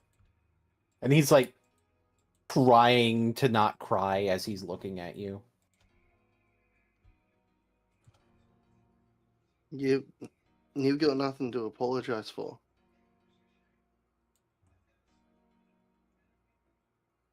The state I'm in is my fault.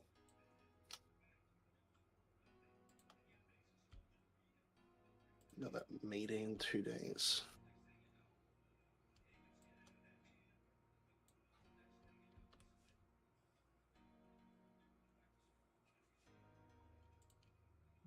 Do you mind if I make a recommendation then? If you say get some sleep, I'll hit you. Pacifico sighs and points to his chin. Go ahead. Can the Mopok punch the prince? Luke,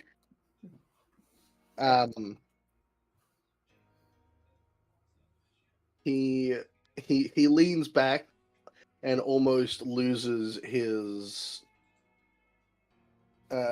balance before.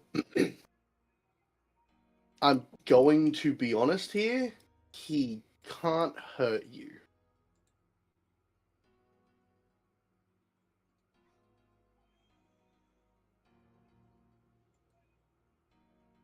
Physically incapable at this point.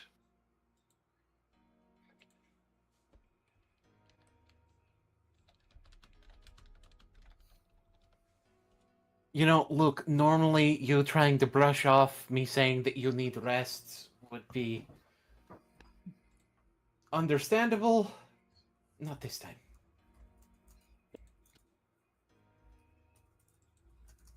That's unfortunate then.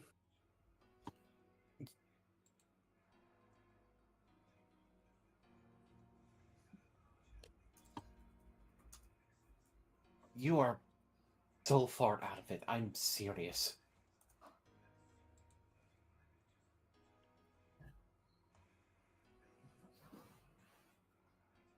Yeah.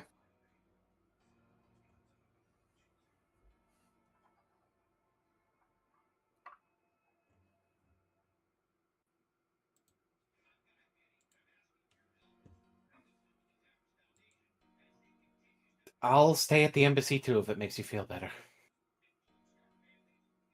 I'm not staying at the embassy. I'm going home.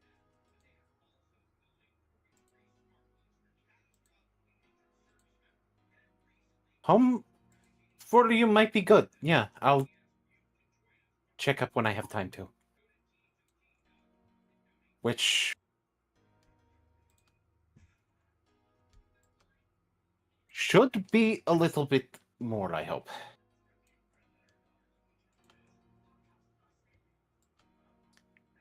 He goes to hug both of you.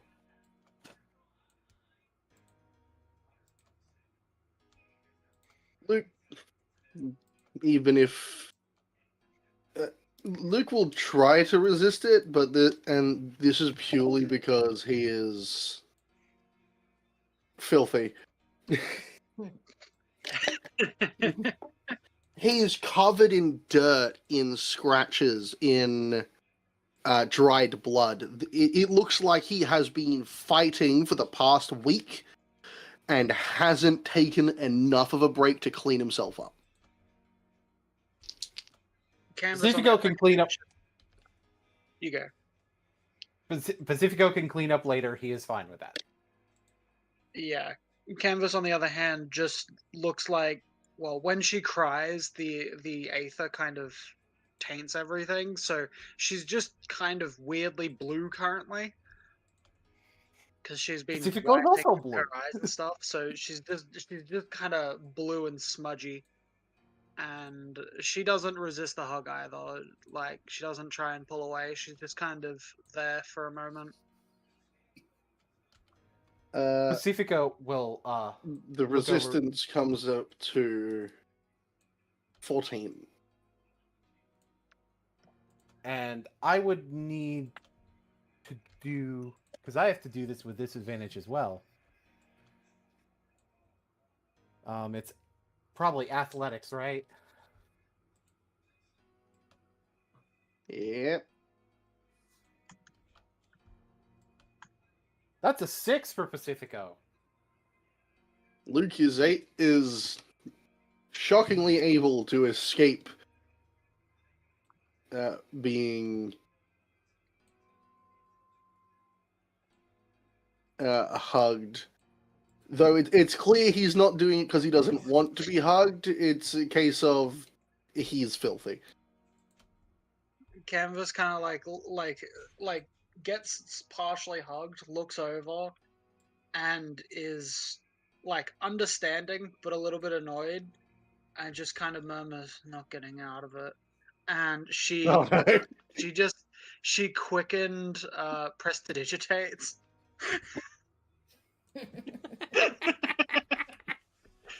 Are you just cleaning Luke up?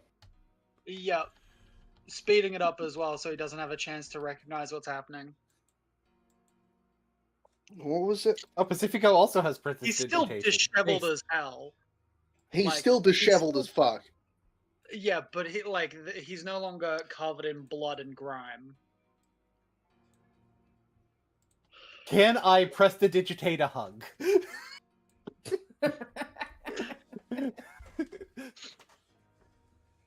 A prestidigitation hug.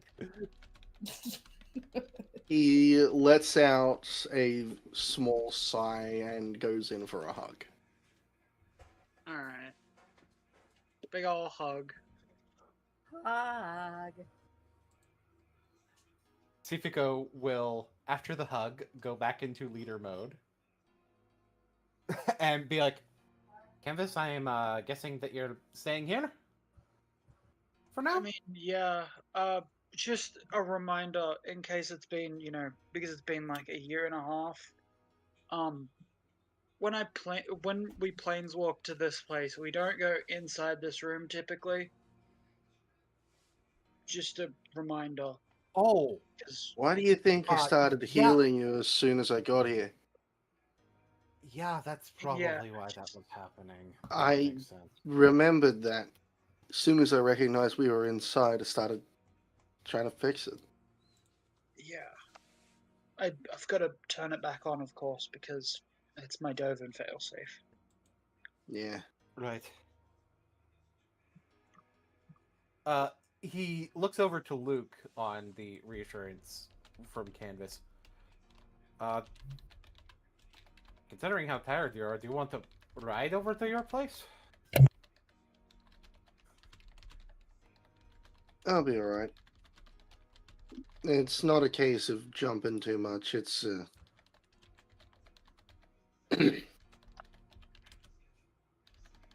it's been a week and a bit. I've slept maybe twice. Yeah. He nods a little bit, and like, right, understandable. I should probably get back.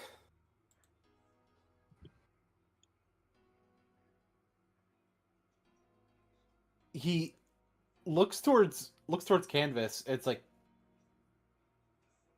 we should see about having a failsafe like that at the embassy, just in case. It's not a terrible idea, but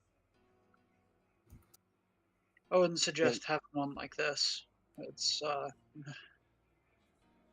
let me put it this way: if I turned it back on right now, it'd be shocking us just for being too close. Yeah. You're not going to turn it back on immediately right after we leave, are you? I mean, I'm gonna turn it on pretty soon, yeah, because I have to protect this place. It's No, one of the places where I can keep my eye. Oh, yeah, I guess you have to at some point. Just be careful, okay? Yeah, I'm not gonna. I'm not going to do anything that stupid again. Luke, I'll see you in a couple days, and Canvas, I'll see you when you're ready. Thanks. Actually, for that, sure. Actually, for that matter, Luke, hopefully I'll have enough time, and I'll check in on you tomorrow too. If I'm there. And Luke, is it alright if I visit? I've avoided going to your home because, well, obviously I was avoiding everyone. But is it alright if I visit? Yeah, I Alright. actually haven't been there. A sort of blind hooked. Oh, Oh, that's the worst. where did you end up? Do you know?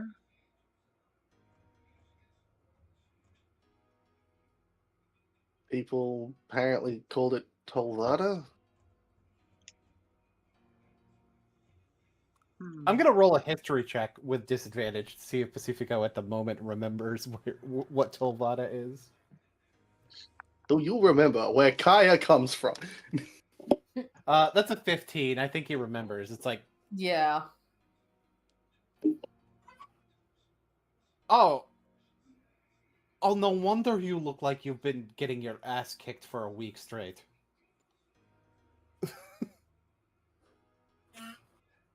What?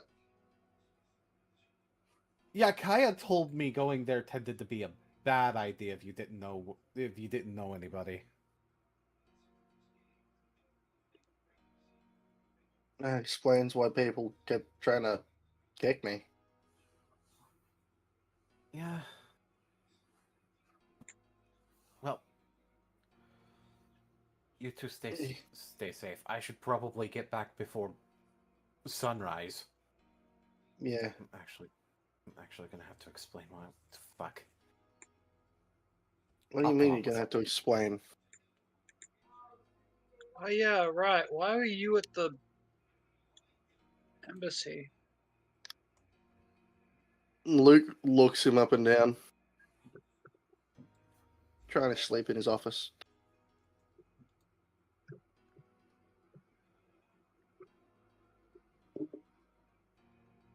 Canvas kind of just looks at him. Huh. He pokes at a bit of Pacifico's clothing. Thread there from his couch. Pulls the thread off. What thread? Same old Pacifico. Well, sans the eyes, I guess. Look, I'm fine.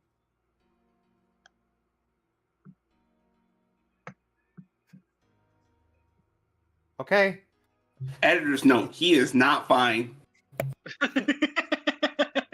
I would like to note that I immediately started rolling deception when I said that. I got an Fucking pigeons Oh wait, here. that's right. I have to do it with disadvantage. yeah, no, I still don't know, an an 18 on insight, so... Pacifico is distinctly not fine. 15. Canvas, Yeah, Pacifico is distinctly not fine. Canvas kind of like looks to Luke for a second, and then He's a starts shit going liar, up isn't he? Pacifico for another hug. Yeah, terrible. Going for another hug. Come here.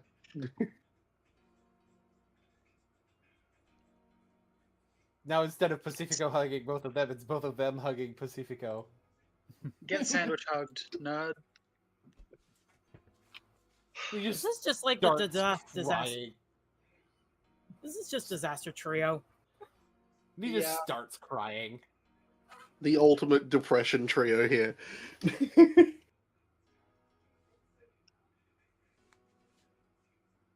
Okay, so maybe I'm not fine, alright?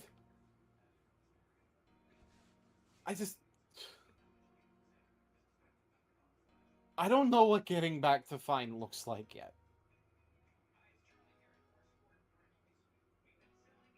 fuck is that relatable?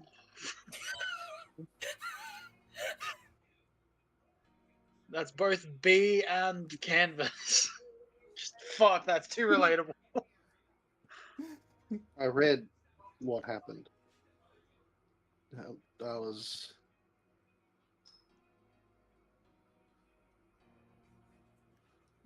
doing my job, editing the paper. I read Grayson's article on it.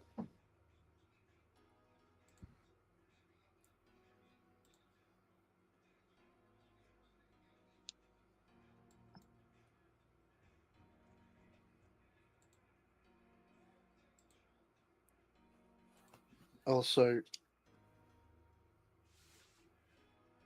can one of you smack Amy for me? Why? I was watching the recording of one of the meetings. She broke up with Quinn, apparently. Taking a break. Right, that was amongst that whole mess. Oh, We've all told her it's a bad idea. Also, Amy, I you're not haven't here. yet. You can't talk in the scene. It's that fucking pigeon again. Hello, I'm Pigeon. Dave, the pigeon, is here to ruin. Your immersion. I eat it. Nom nom nom nom. Fuck you, Dave. like I understand why she did it. It makes a lot of sense, but Yeah. Except it adds more volatile feelings into a situation where that can just be exploited. I can see the direction she went, but with Oko, ugh, It just furthers his need to- goals of chaos, doesn't it? yeah. Yeah. Actually, you guys can roll insight. Disadvantage. Head. Oh my god. I don't notice shit. That's a 7. 2 on the die. Okay. So, I really wish I had advantage on this because I'm quite good at lying. Canvas has a +8 to deception. A natural 1 is a natural 1. Ooh, that means Luke sees through it. Yeah. There is a way too thoughtful of a look while talking about Oko. Like she's thinking about like a plan or something. Luke pauses for a second. I've seen that look before. Something's in your head. It's just... It'll be fine. It'll all be fine. It's better that way. Better I don't tell you.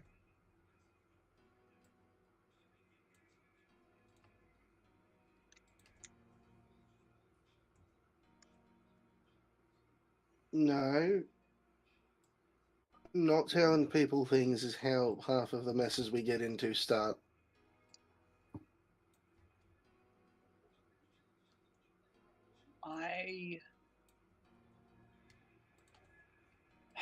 I'm trying to be better. I should talk to people about this.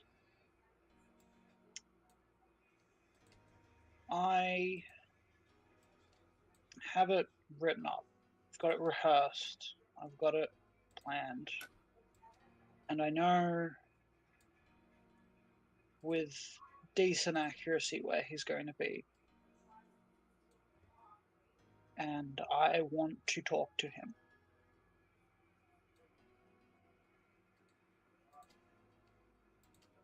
I don't plan to fight him. I don't plan to even hurt him. But I need to talk to him. About what? A deal.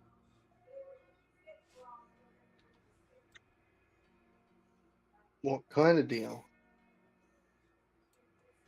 One that makes people safer. One that makes sure I don't screw up anyone else's situation, anyone else's deal, anyone else's game. I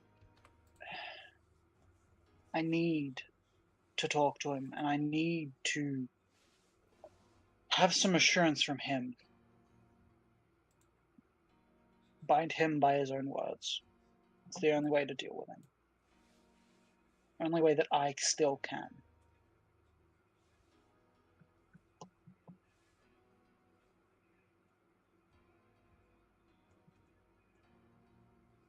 He thinks about that for a moment. It's like,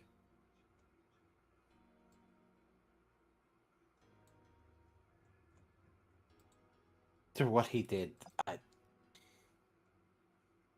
I don't think I can even see that man again. But not freak out.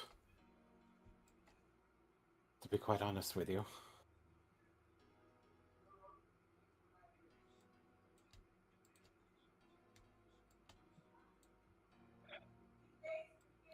Worst comes to worst, if he doesn't want to, if he's resistant, I'm just going to threaten him.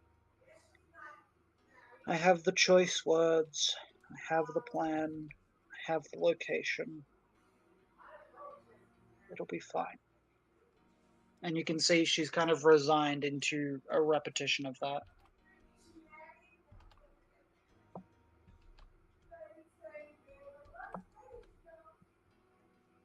I feel like I know better than to try to convince you otherwise, because it would be like trying to convince me otherwise.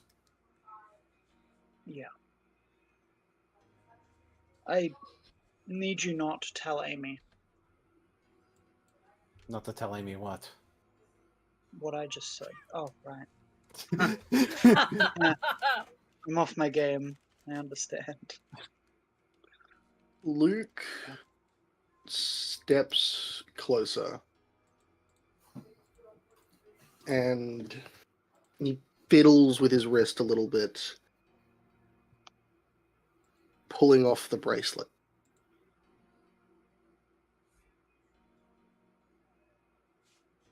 He takes Canvas's physical arm and presses the bracelet around her wrist.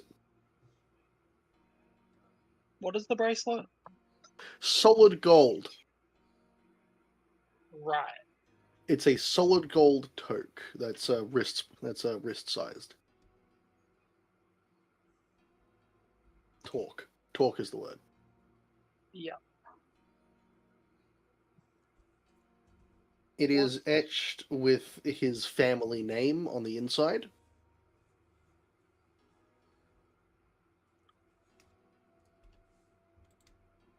It's non-magical. What's this?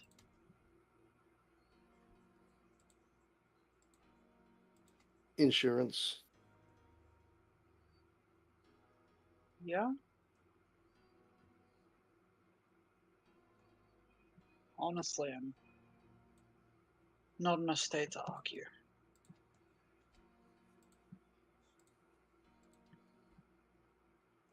Hey, Canvas? You're smart enough to know that if you don't come back with that, I will find you. Yeah. Yeah, I know. If you do talk with the bastard, make sure he knows that if anything happens to you, all the more reason for me to come after him. Yeah.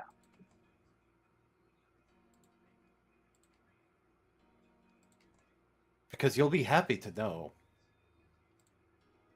I kicked his ass before he did this to me. I figured you wouldn't make that promise.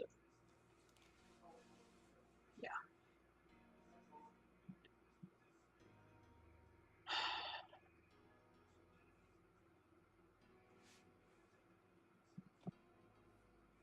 She just kind of shakes her head. I need to sleep. And I know that's hilarious being said to the two least rested people I've ever met. But I need to sleep. I need to try. I'm gonna go and pass out on my front porch. Please at least grab a blanket. My home is temperature controlled. I know, but the concept of you just lying there is grating. He weakly rolls his eyes. Whatever you say. Steps into the lightning and disappears mid-sentence. Yeah. The sting of the guitar ringing out through the room and bouncing off of all the metal. Yeah.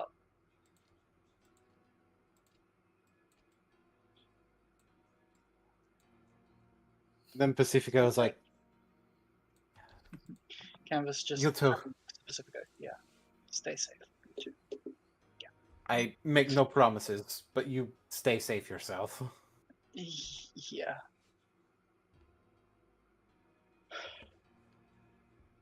And yeah, Canvas is just kind of left there for a second, and she just kind of sits there for a second, looking at the golden torque on her wrist, and just that's like the end of the scene, I guess, is her looking at it. We can do that. And so Pacifico, Oh boy. and so Pacifico is going to show up to the embassy meeting with 2 points of exhaustion. Because actually, I think technically 3, because ain't no way ain't no way he gonna actually get enough sleep. I think Alrighty. this is still relatively early in the night, so you may be able to get a full rest in. would say DM, maybe- do you want me to roll basically a wisdom save to see if I get a full rest in? Yeah, sure, why not? 15. We'll say that I do, and I only have 1 point of exhaustion. Hooray! There you go, alrighty then. Yay! Pacifico's not halfway to death. You three are the fucking disaster trio. It's true. It says, Because there's disaster left. I think Canvas turns what is normally just a problem into a disaster. Because it seems like she's repeatedly just made things really terrible. in fairness, I think a lot of us were also kind of disasters in our own right. Let's be real Yeah. here. Disasters, please. Pacifico I is have an solutions. emotional Luke is Also, a problem yeah. solver. When he's confronted with a problem he can't solve, he spirals. I guess we drop for a meeting. Yeah, let's I am a Pacifico is solution going to be- disguised as a problem. alright, Pacifico let is me going to be wearing the sunglasses at the meeting. start bringing people back. Amy starts ring checking people immediately. Pacifico is also immediately ring checking Okay, people. Okay, get John here, get Tilana here. Grayson's back. Let me drop his butt back in here. Zasta, you're probably your butt's probably getting in here too. Yep, I'll drop her in a second. And you'll need to resize I love the her as idea. usual. Low-key, I love the idea that during that whole scene, Zasta was like just a little tiny spider in Pacifica's pocket. Right, she would have been dragged along. No, Pacifico set a curfew. Oh, a curfew, Yeah. right. So she actually woke up kind of like yawned, stretched, did her journal, and then came to this place to So presumably end the curfew. Amy I still don't know why. There we go. I still don't know why the Zasta token specifically goes itty bitty. Yeah, like I still don't It's know so what the weird. hell happened like, there. you might need to load it again. Like you might need to put in a new Zasta, and then I will But be that- right back in just a second. Okay. Alright, yeah. Sorry for eating up the session. My plan no. was not, in fact, to have that like It's okay. be that. There were of a things thing. you didn't that Canvas didn't know, Yes. and Canvas not knowing them, and B probably forgetting them. When I originally wrote that's out fine. my plans for that scene, I completely forgot that invisibility would trip all the senses, and then remembered as I started like doing what Canvas was doing, and went, "Oh, this is probably gonna alert something." If Luke wasn't on the plane, he wouldn't have shown up. Yeah. It's just the perfect storm of Luke was breaking into the star to drop off the edit for this week's issue. When the fucking Sense of sensors went disturbance off, in the floors. some invisible fuck is sneaking up on is brazenly making their way towards the embassy. Shit. By the way, The reason it took him so long to get there is because he was moving at half speed. yeah, also as I'll say, as Pacifico and Amy are doing ring checks, Savanto actually raises his foot. Yeah, Savanto raises his foot up that has his ring on it because like he's looking underneath the table. Like, I dropped a gold piece here. Just check the ring. Okay. You are a strange one, aren't you? Also, as Amy is going around ring checking, because they have the thing, and they're also bound to Talana currently, as Amy's going around ring checking, Kaidam sticks out their tongue that has Canvas's ring on it to do a ring check. What she'll do, and she's gonna give a small smile, and she'll whisper, I miss you, by the way.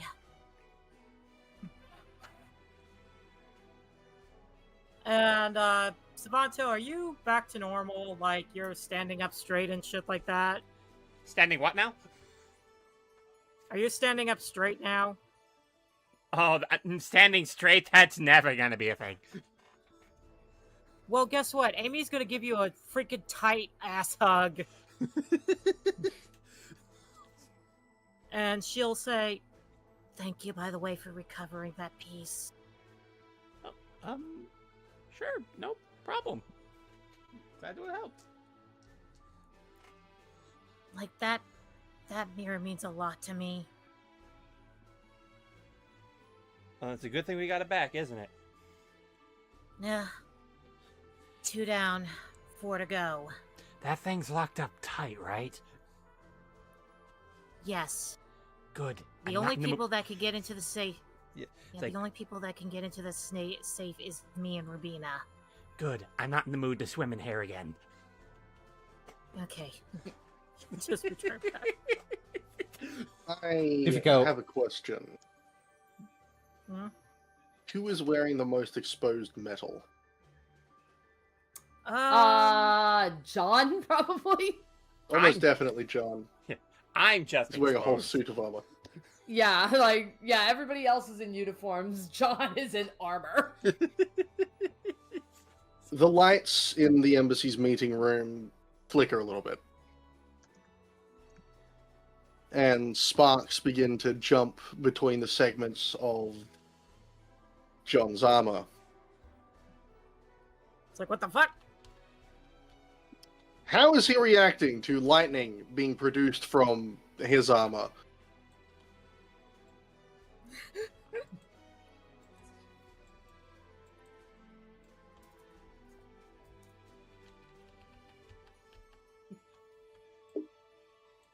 How is John reacting to lightning being Okay. produced from his armor? Yeah. He's just like,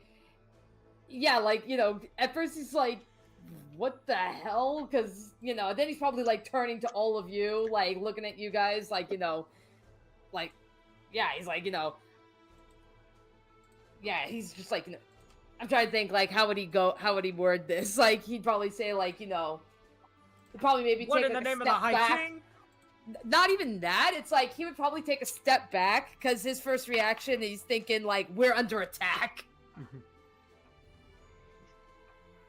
So, as he stepped back, a bolt jumps from. Presumably, he's reached around to try and grab his sword. So, from his elbow, a bolt fires out to where he was standing. And everyone hears the telltale entrance of one lucky star. Yeah. He Where- immediately where- plants where- his ring hand on the table to show that it's him. Yeah, actually, question, where are you? I need you Not to- here. Glad you asked. Yeah. Yeah, that's what I was wondering. It's like, is that by design or? By design. Okay. What an entrance! She might have heard from somebody knocking on her door that there was going to be an embassy meeting. She has elected not to come. She is going elsewhere. Alrighty then. And by she, you mean Alice. No. By she, I mean MM. Well, that's not fucking good at all. Okay, where's MM? I don't know. I haven't seen her all morning. I assume she's studying. I haven't seen any of you in about a week or so, so I've got no idea.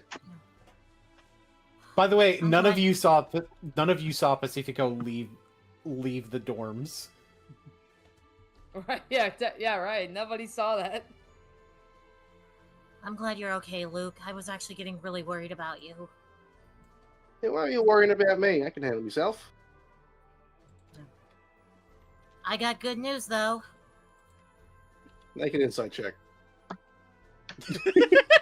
Does Pacifico need a fucking insight check on that shit? You don't need an insight check. You already know.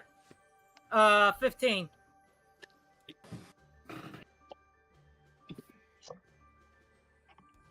Okay.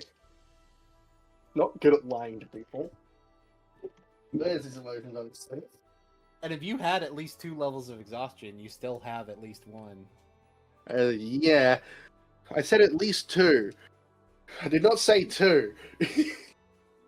However, it seems that Luke is completely fine to you. Okay. Okay. But, Luke, I do have very good news.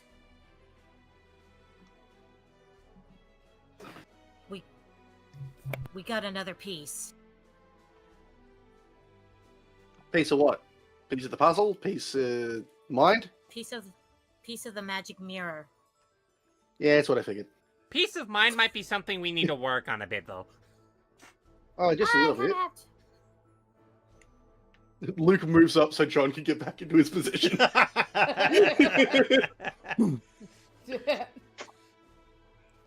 Why'd you step back? It's like I wasn't expecting that. I thought we were under attack. You have seen me planeswalk several times by this point. Well, not on me. It's not like I choose exactly where I come out. It just so happens that I tend to appear next to things that are made of metal. You know. And he just knocks on his armor. Noted.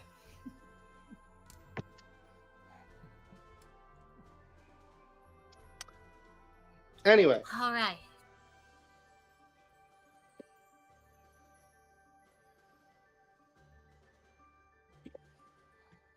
So, like we said, the good news is we got the pulse safe.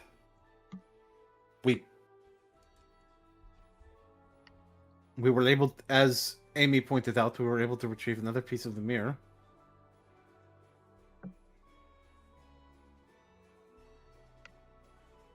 And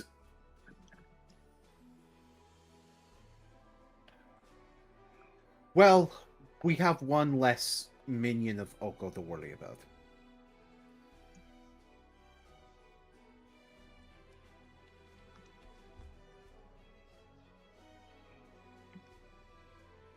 Yeah, there These are 3 more are- left.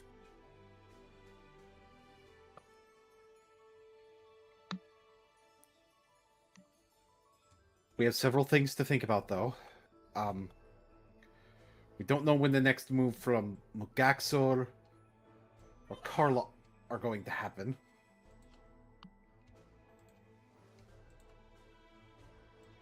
Luke is supposed to have a meeting in Kaladesh very soon. I likely will be going with him, especially since Anyone I going missed to address the last one. Loxodon in the room?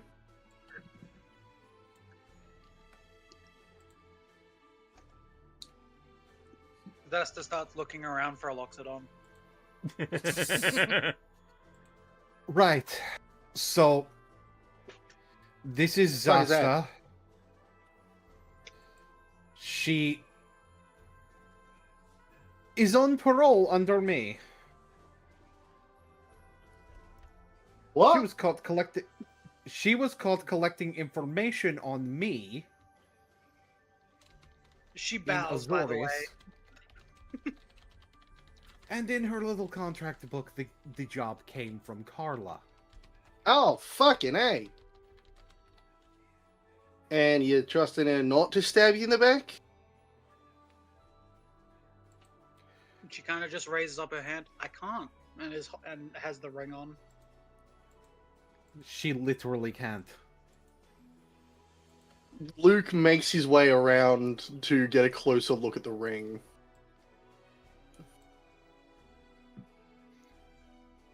It is a ring of parole. He just reaches up and grabs her by the wrist. Her skin is cool to the touch, and is, the underside is slightly like that weird texture because the top side is like scales and the bottom side is like the snake's belly. I'm also helping her figure out some things about herself. Especially since I kind of know her parents. Who gave you this? They said you looked different, but I really wasn't sure what I was Answer the ready question. for. Huh? What? Who gave it to you? Bear. What's his title? What's his rank? Detective. Detective Bear from the Azorius. Azorius? Azorius. Yeah, I've worked with him quite a bit. It was his idea for it to be parole attached to me. I also wouldn't hold on to my hand for too long. You might get the little one a bit anxious. And you do see a spider like peek out, and it looks like it's gauging how fast it could get to your hand. Luke just looks at the spider and chitters in bird folk at it and then in Marpark before sighing. It And skitters that's- away. It's scared of bird noises. Yeah, it's chittering, whistling, and then a sigh. Son of... So, for those of you in the know, turns out my dad's working with Azorius.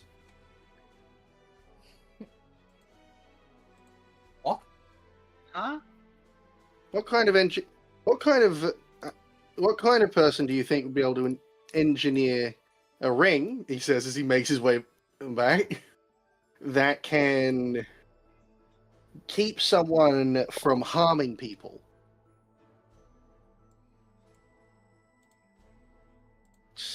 I'm glad it's being used as a parole thing, though.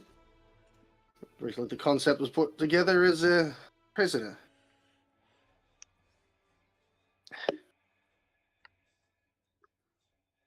Should you get a closer look at the ring, it bears the symbol well known amongst people who have seen it before. Blue Twig Industries. Oh yeah, Fuck, it's like Zasta just goes, yeah, it's Blue Twig design. We saw some of their crates being unloaded at the embassy. Not this embassy, the embassy for Golgari in Azorius. Yeah, I've seen these. I've seen this symbol too back home. So, that's another one of the designs I've put that Dad finalized, apparently. So, he's should just I kind of introduce stealing myself? your designs. So he's just stealing your designs at this point, then. No, when I made them, I was a part of the. I was still a part of the company, so legally kind he of had all part. the right to use them. Should introduce myself. If you're going to be tethered to him and you can't hurt us, my name is Lucky Star. You can call me Luke, except that's not my name. I am Crowash Blue Twig, son She's like of following Aspen Blue the Twig. lines for a second. Like you could see her doing the math and going, right, aliases. Well, I'm Zasta, I guess, of the swarm. She kind of like looks back and forth. You look like a kid, yeah. Just like Wait. looks back and forth again. What? You know Vraska too? I don't know her. A reminder, I used to have to translate for my dad. Huh. I went plane to plane with him, speaking common because he can't. Right. So I had a couple meetings with Vraska translating between the two, but don't remember you. Might have been hidden away somewhere. I don't get to spend a lot of time with them, so Fair enough. I'm guessing you also know who her dad is, then. Nah. Oh boy. I just recognize her mum in the look. Well, I'm going to be completely honest. This is getting really awkward for me. I'd prefer if you dispensed with the mystery or didn't say anything at all. right. Her dad's Jace. He's somebody that I know. Luke lets out a very distinct, sudden. Wait, you serious? Yes. Yeah, it's- That's Yeah, fucking like- cool. yeah, like Rubina would chime in. She's like, "Wait, you're talking about the Valerin. the Jace Bellerin? Yep. We're talking about that This is same, why the I don't same use one, my right? actual last name, guys. Can we not just constantly say? I guess this is a weird spy group, but if we could just. And she just kind of like puts her hands like out flat and kind of like does like the lower the volume thing. I mean, I guess you're part of. I mean, truthfully, you being part of a different Gatewatch would be a good sense of reform, now wouldn't it? I mean, is that what you are? Right. Yeah, kinda. May as well give you the rundown, since this is something that should probably get back to your parents anyway, considering the whole Gatewatch thing. He then describes the kind of threat Mugaxor is. Right. So, well, no, that's things to ruminate on. Thank you for telling me. I appreciate how honest you people are. Look, secrets don't tend to help us in this sort of situations we get into. If we can tell each other the truth, he then raises his hand and just thumbs the signet on his index finger and can guarantee we are who we say we are. I'm probably going to have to get her one, aren't I? I'll make her one. Gotta clean up my lab. I'm gonna go clean up my lab. I trust you guys will fill me in on what happens. Yeah. Luke just fucking leaves. Look, I'm not gonna look. I see no reason to stop him. He's got a lot of shit to catch up on. Yeah. I also have more good news. Because we cleaned out the mines of Rog, we now have access to the mines and we can go mine jewels anytime we want, as long as the workers are not there. Oh boy, just what I need That's to do. something I'll Mine be a sure hair to- collection. That's something I'll be sure to make sure MM's aware of, because me and HUD, Wizards, certainly could utilize the funds. Yeah. By the way, they did clean up all the hair on the ground in those mines, did they? I assume all the hair disappeared when he was killed. That's some funky That's hair. not how things tend to work. I mean, Zasta, does your hair disappear when you've seen enough people die? Do their hair normally disappear when they die? Because I haven't seen that happen. It gets weirdly hard and dries out and gets more flammable, stinks more when it burns. Yeah, so I'm not sure if that works. If I might suggest, you could just throw some fire in there and let it clean it out. Especially dry hair is True. quite flammable.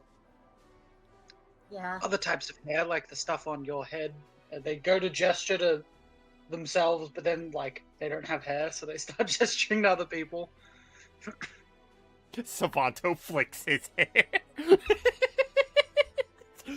Hair switch. Well, I'm sure Luke is also going to be very happy hearing about that as well.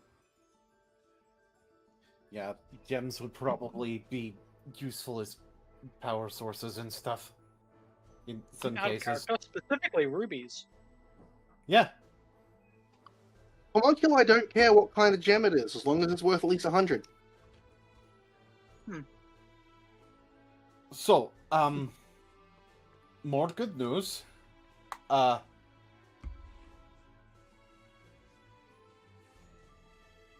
By sheer happenstance, I happen to be able to speak to Canvas. She is okay. She's not ready to come back yet, but she is okay. Alright, that's good. I'm sorry you guys didn't see me in the dorms last night. I figured I'd go ahead and get a head start on this meeting. Now, you I'll be... left the dorms early?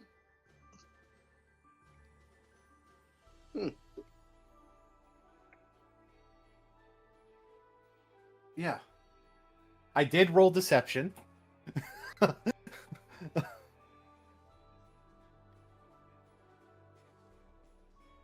And I got a 10 on that deception. Oh, he beats you on the dice. Yeah, Jasper also knows, but doesn't say anything because she doesn't want to. He looks at you like he's got that suspicious, like, you fucking lie to me? But he then figures, not my business. So he doesn't say anything. It's clear he's seen straight through you lying to his face, but at this point, that's your business now.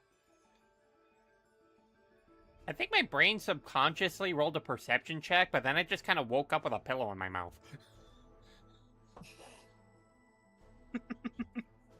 What's a perception check?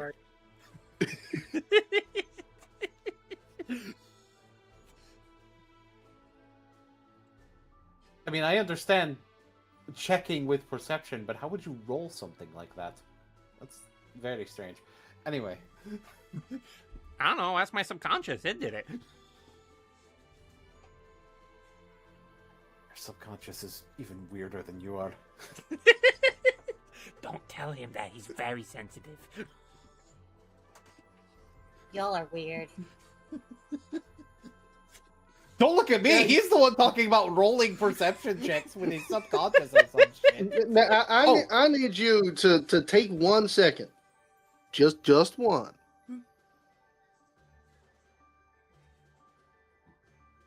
And look in a mirror, you pretty pink princess. I think we have a mirror. We just got one. I hate to say it, but we still need like 4 more pieces till it's complete. Well, then look in the piece That you doesn't got. change the fact that you need to look in a mirror and realize that we are not the only weird people here. Okay, anyway. Kiha, Yes? considering what happened with me during the fight in the mines, I did notice some things with myself, and he goes to take off the sunglasses. Not only does he look tired, but his eyes are also still fucking gold. It's like, I think it would be better if we had that meeting with Ankilo somewhat soon. Yeah, Kiha, she just, kind of takes it all in, like especially with the golden eyes, and then she just nods. And she says, all right, I'll let Kodo know.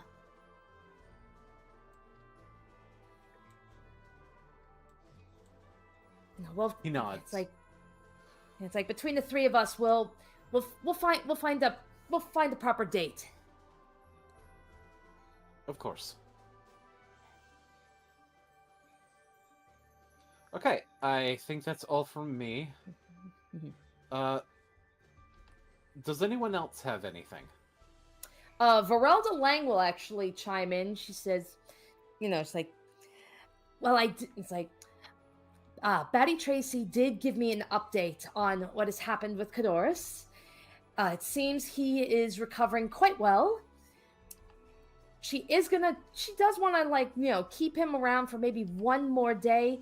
At this point, it's just to make sure that he has been completely cleared. Like, she's mostly concerned about infection. But she's been giving him, some of her best medicine. And if, I've seen her work. So I can assure you, he'll be right back on his feet. Good. Did she ever distinguish what attacked him? It's like, at least from what we were able to get at least once he woke up, what she had told me when he had woken up, she at least got, an account from him of what had happened. So the reason he was out in the woods in the first place, it was for the LARPing club. He was actually taking on young Rosie's role as the monsters, since she was working at the stadium that day. So he was lying in wait, and that was when he was attacked. He said it looked like a big dog, maybe a wolf. Oh boy. Alright, Amy, as soon as she says that, Amy's hand starts shaking a little bit. Yeah, she said, so when this creature attacked him, it latched onto his arm, and it didn't seem like he wanted to completely, rip him off or do a lot of damage. It was just latching on, and then he just kind of just took off. So judging by what we know, That must have been when he was attacked and literally taking the ring.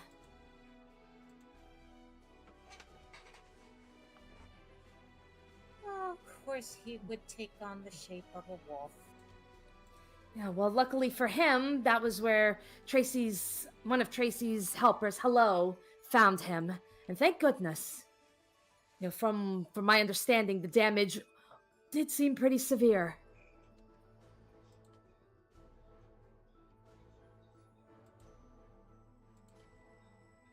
I see.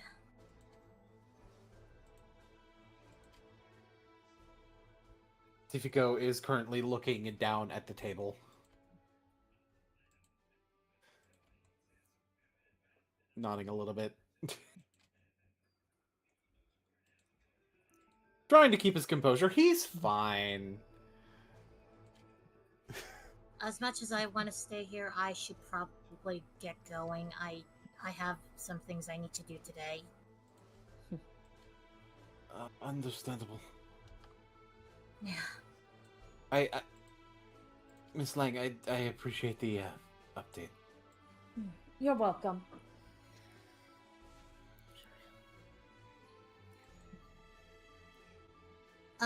By the way, Pacifico, if you see Quinn, tell him I want to talk to him.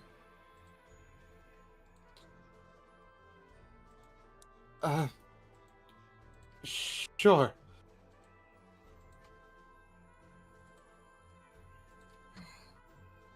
And with that, Amy is going to get up, and she's going to be heading to her. Danny, you want me to say that she's going to her workshop? Yeah, we can do that. Yep, she is going to her workshop. Mm-hmm. Do we have anything else? It's like I believe that just about covered everything.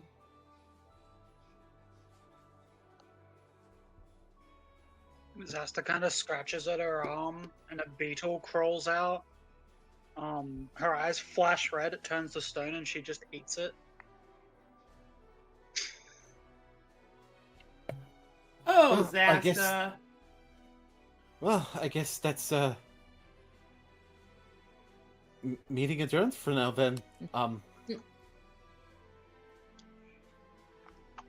Zasta, I'll start working on giving you the tour of the school since I'm pretty light on classes and work today. Yeah. Alright.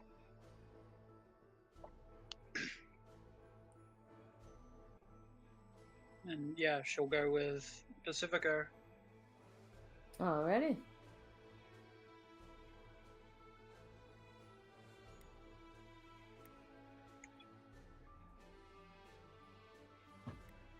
The moment they're outside, Zesta goes, "Do you need to take a breather first?"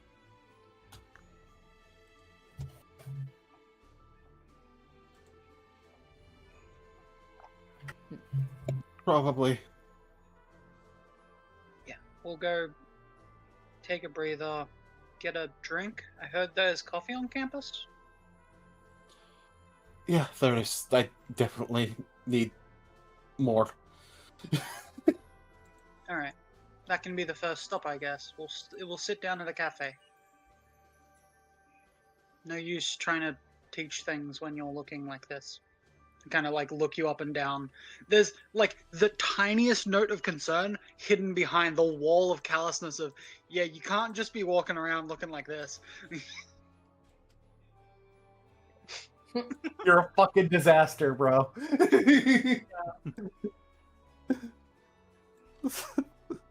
Outside, you're a fucking disaster. Inside,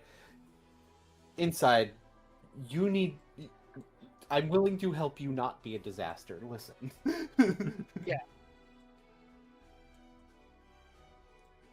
You're a That being disaster. said- You're a disaster. Looks inside. Oh god, it's even worse. Oh no! So yeah, I guess they're headed to Fire Jolt Cafe. Alright. They're gonna do that. Is anyone else doing anything? Like Amy's going to a workshop? What's going Yeah. on? Yep, we're gonna knock out some workshops. Yeehaw. Alrighty. So we'll just go on ahead and let me pull up mosaics.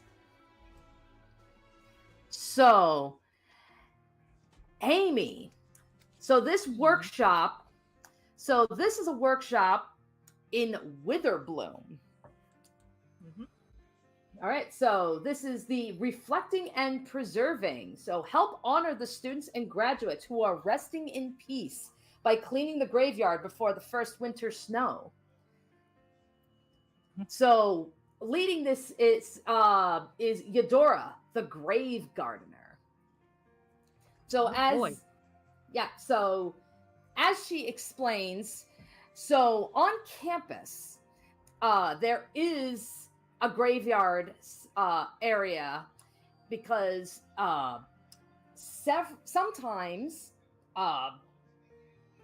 alumni, faculty, they actually choose Strixhaven to be their final resting place.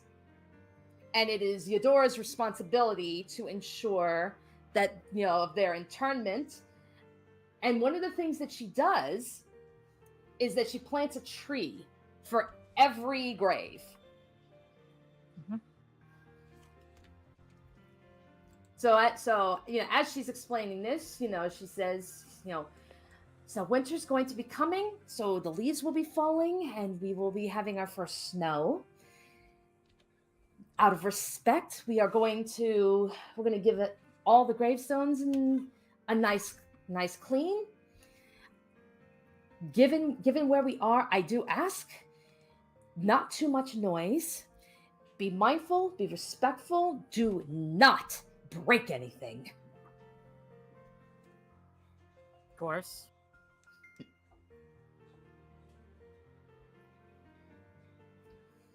All right, so Amy, I want you to make a perception check. Alrighty, prescription. Let's go. 18. So we'll have, like, as everybody's kind of scattering and taking on different tasks. The first big thing you notice, each of the trees, the trunks of them, they seem to take on the visage of people, like specifically whoever is buried, beneath it. So as you go from tree to tree, it's like, yeah, you're getting a good glimpse of everybody buried here. So you see, like, the trees, they take on the appearances of humans, of elves, dwarves, whoever, a large variety of people. And why did the music stop? I'm about to say, if this was about to turn into Thriller, I'd be like, oh god. No. I do not know why he's choosing to do this, but whatever. But okay, probably like reset or something. That's okay. I can easily get it. I can easily get it back.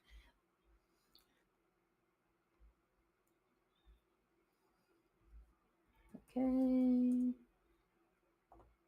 There's also the option of, disconnect from call and then we have it rejoin.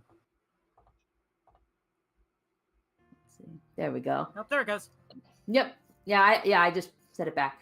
Alrighty, so I'm just gonna put people randomly. So Aurora, you see Amy. You see she's actually taking the responsibility of taking out some of the weeds, and she's specifically using blight magic.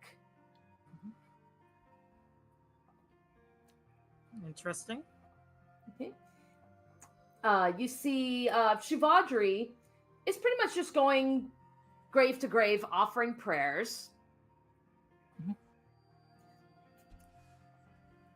Melwithorn, probably following Shivadri, as she offers prayers. He'll use the magic and he'll actually grow fresh flowers. Alrighty. Okay. And then Kiha, noticing how, because this is a graveyard, this is going to attract animals. So you see she's kind of like trying to communicate with the animals. So like you see like, ravens, you see bats. It's the typical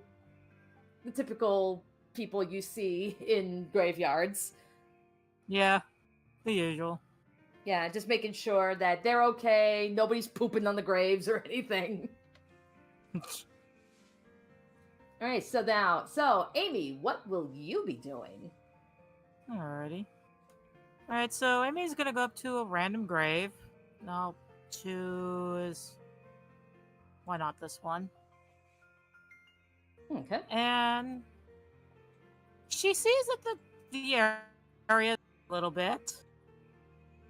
All the flowers around it are dying and stuff like that. Mm-hmm. And since that fight with Vrog, she felt like her magic has expanded a little bit. She touches the grave or the ground of the grave, and she starts casting Aura of Life. Okay. So, like, giving like a little bit of life and energy back to the plants and flowers. Okay.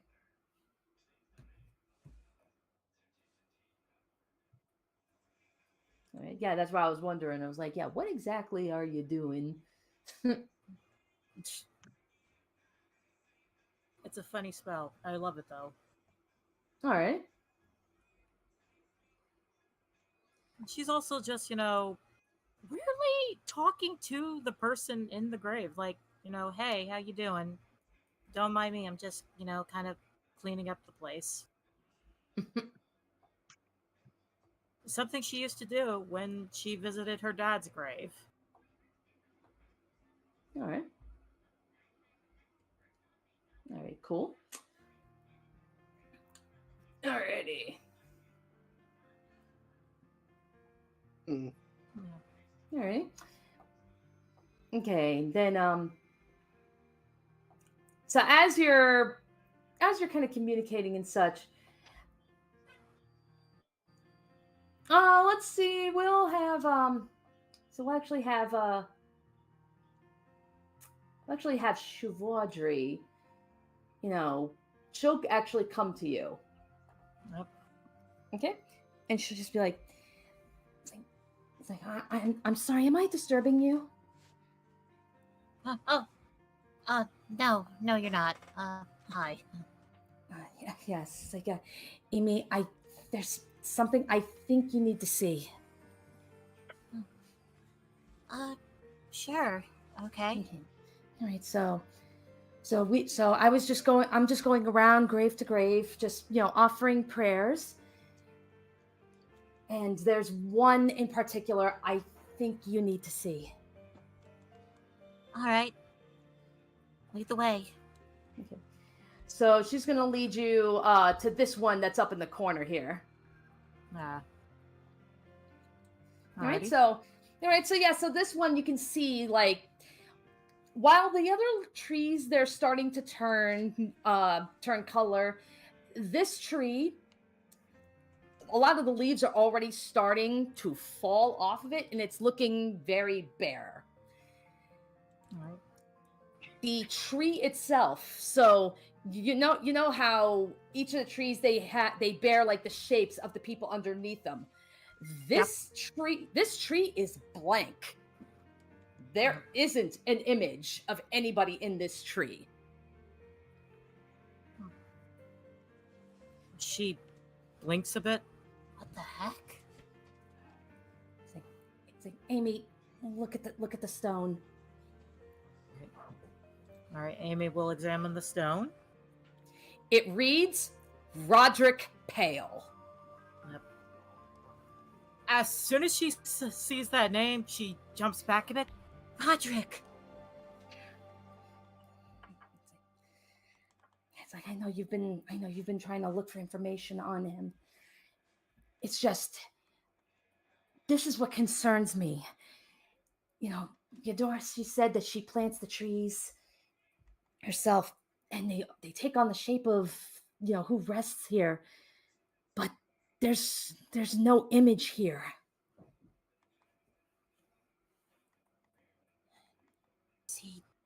not buried here? Maybe we need to ask Verelda about this, but that is what I fear. I fear that maybe this is more of a memorial site. Shivadri, can you do me the favor and go get her? Of course. All right. And yeah, and then with that, she will we'll have her flat away. All right. Amy's gonna sit there at the grave, quote unquote. That's what I was gonna say. Is like anything, anything specific like you're thinking of, or anything you want to say. Yep. Well, she still has Aura of Life still casted around her. It is Okay. an aura. And as she's sitting there, flowers growing around, restoring life to the barren grave. Roderick, I don't know if you can hear me, but I've been meaning to meet you for a long time. What happened to you? I know I'm talking to an empty grave, but I feel like this is the closest place I could come to you for. You're the answer I seek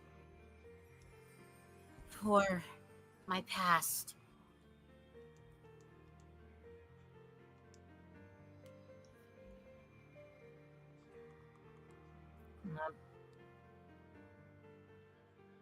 All right.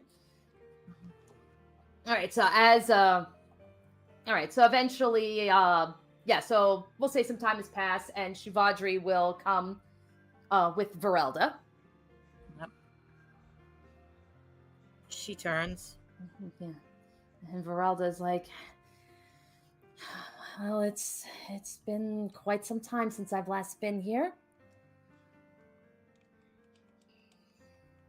Firstly, ring check. Yeah, ring check, of course. And yeah, the ring goes off.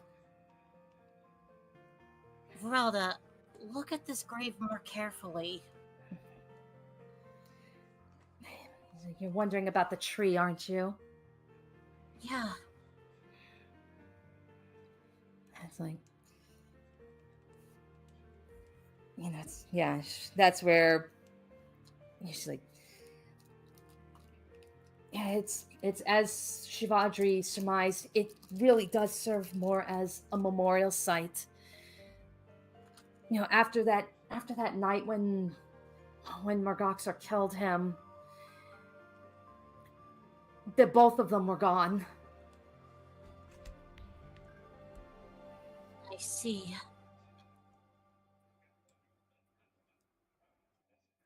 Verelda, I know this is going to be a lot for me to ask, but could you possibly take me to where it happened? It's like I suppose.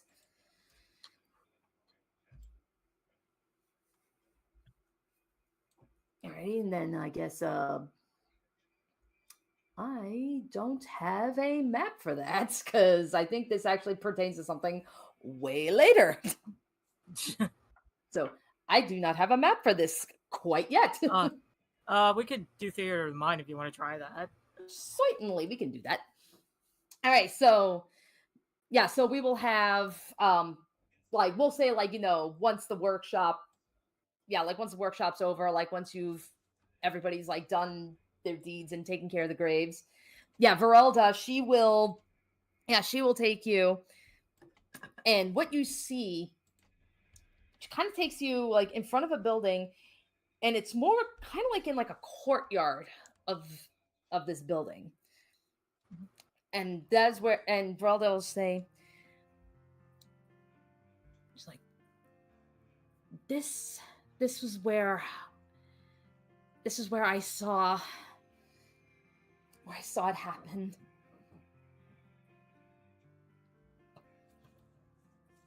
Amy looking around. She could definitely feel a certain amount of sadness.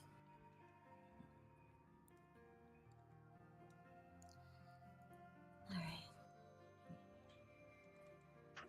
Okay, Roderick. talk to me. Like, this is just metaphorically speaking. Like, Mhm. give me something to help me find you. And it's like, yeah, you say this, no response. No. Like, yeah, no hint of a response of anything whatsoever. All right. Well, except for Loki. Yeah, that's where I was like, what was that? That was Loki. Okay, I was like, I heard that. I was like, whoa. I know, Loki's So that- being a brat. Okay. That was acknowledge me, mortal. I require food. He's already ate. Do it again. That does not change the message. Do it again. more food. Feed me, mortal. He's got a big thing of dry food. He can eat out of that. That is yesterday's food. I crave today's food.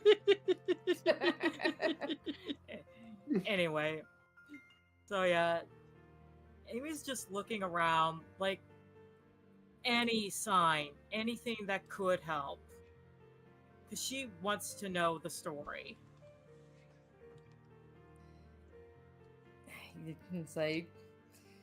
It's like, yeah, you don't get any response whatsoever, and yeah, Veralda's just like, it's like, I know you're desperate for answers, but trust me, we've done everything we can to try to reach him, and nothing has worked.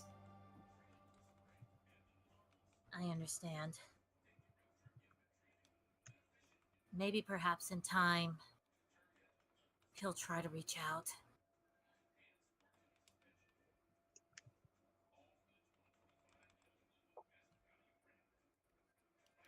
Relda, I will promise you this. I will try to find him.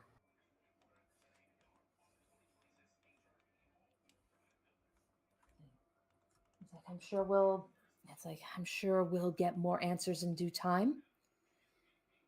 But thank you. You're welcome. Come on, how about we go to the Fire Jolt Cafe and get something to drink? It's like, that sounds pretty good right now. And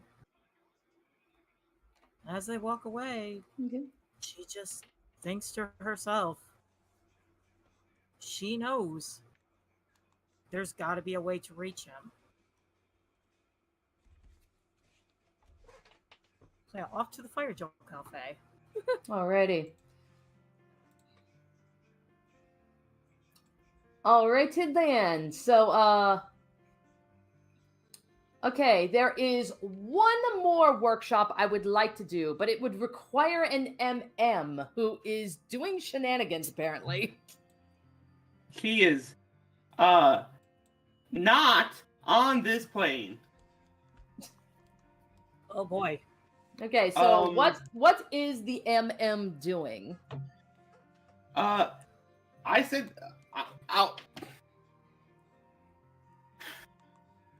she actually wanted to go do this a little later, but when she heard about the meeting, she decided to do this sooner. She wanted to check up on Depola in Kaladesh. Okay.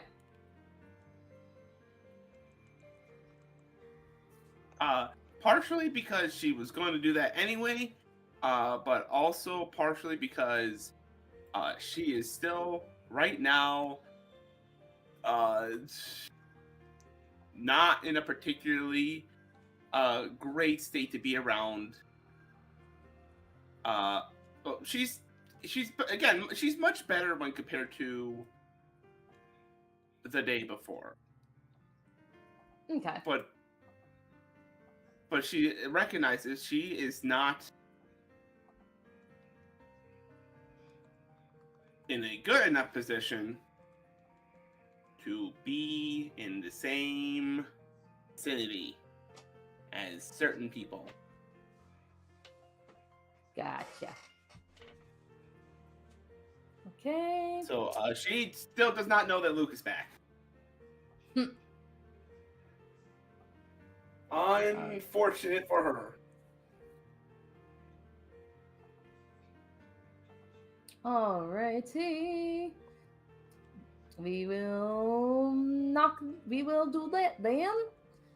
So we will. So yeah, let's. So we will do Kaladesh. So we will have.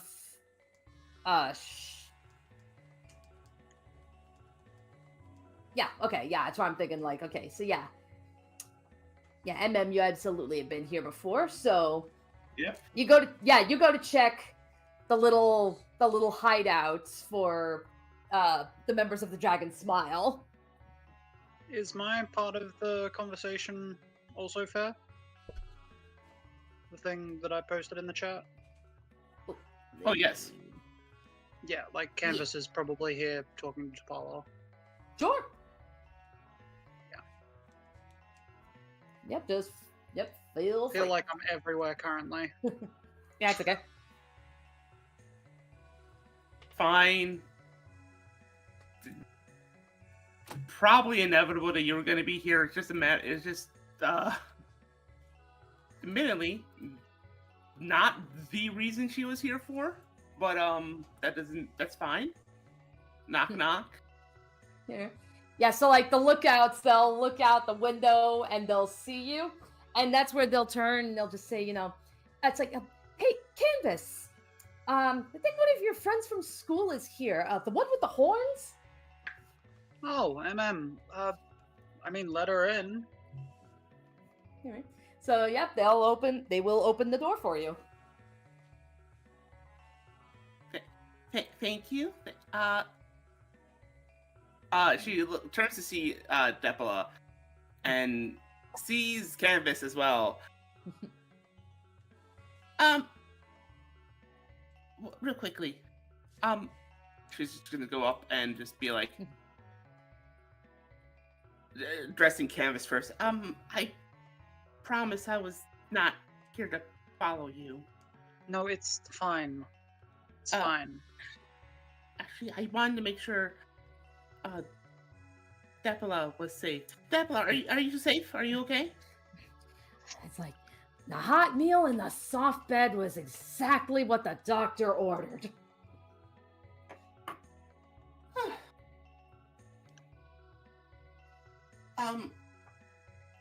Again, she's gonna try and whisper it. Again, I'm sorry about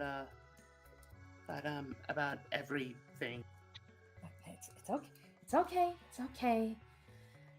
It's like, I've been talking with Canvas, and it's like, I get it. It was complete accident. There was no maliciousness from your guys' end.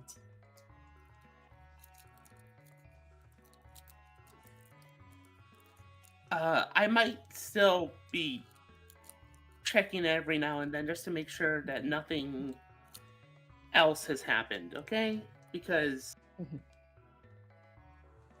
I mean, I'm sure at this point, you know that there's a decent chance he might come again. And if that happens,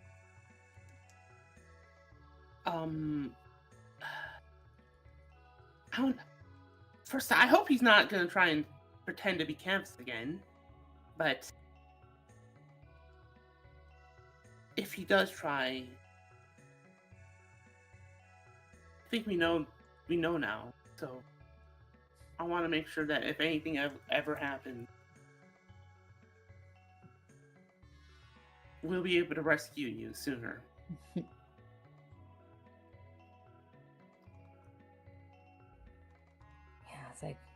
It's like, I appreciate the concern. It's like, I will say though, if you happen to see him again before I do, give him a good ass kicking on my behalf. Canvas chuckles. If I do.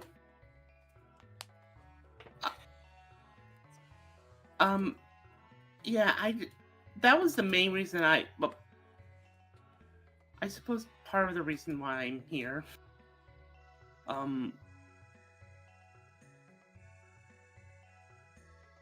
I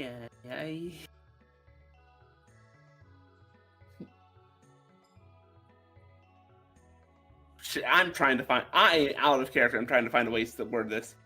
And I think admittedly, it's also a bit of. I probably would have done this a little later as well, but I'm gonna be honest. After seeing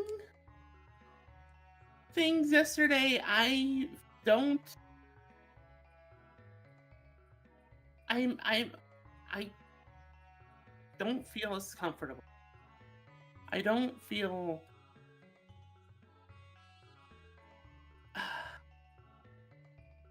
I'll just say I'm not as comfortable being around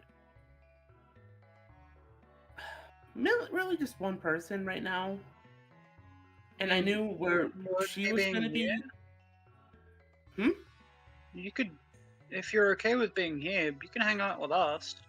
There's always more room, isn't there? And she kind of like looks around and tries to get the others to agree. Yeah, and it's like, Maybe. probably like in like a resounding unison, they all go, aye. At the very least, I still got to work on my schoolwork, so probably when I'm not doing classes or doing doing work or trying out that one club.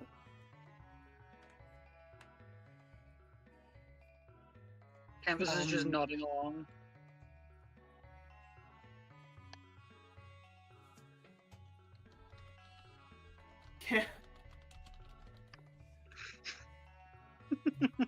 You're just not. Disaster. I'm gonna see if MM notices that. Hold on. Let me just take it. Disaster lesbians, everybody. We know that. Okay, this would be like a. What would this kind of role be? So Did you say try and wisdom? keep your composure. Yeah, would this be wisdom? I probably just to. I guess maybe, yeah. Wisdom Well, is you trying good. to hide it. It's just you trying to remain stable. So I guess a wisdom save. Okay, 16. How does 16 sound? That's probably enough. Yeah. I was gonna say I also partially wanted to see how she was just noticing that Canvas not and being like, okay,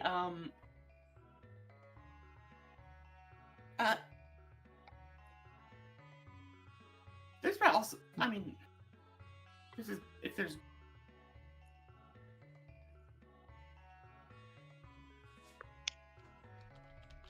probably also one other thing. I hate to ask. I really hate to ask. Is it okay if I borrow Canvas for a minute? Yeah, and so Depala just turns to you, Canvas, and just goes like, "Your call on this one." She And kind of she's like Canvas she's kind of like, looks I'm around. not your I'm not your keeper. Canvas looks around and then shoots DePaula a kind of cheeky grin and goes, "Yeah, I'll be back." Okay, DePaula gets the message because they're friends. They get the message. Hi.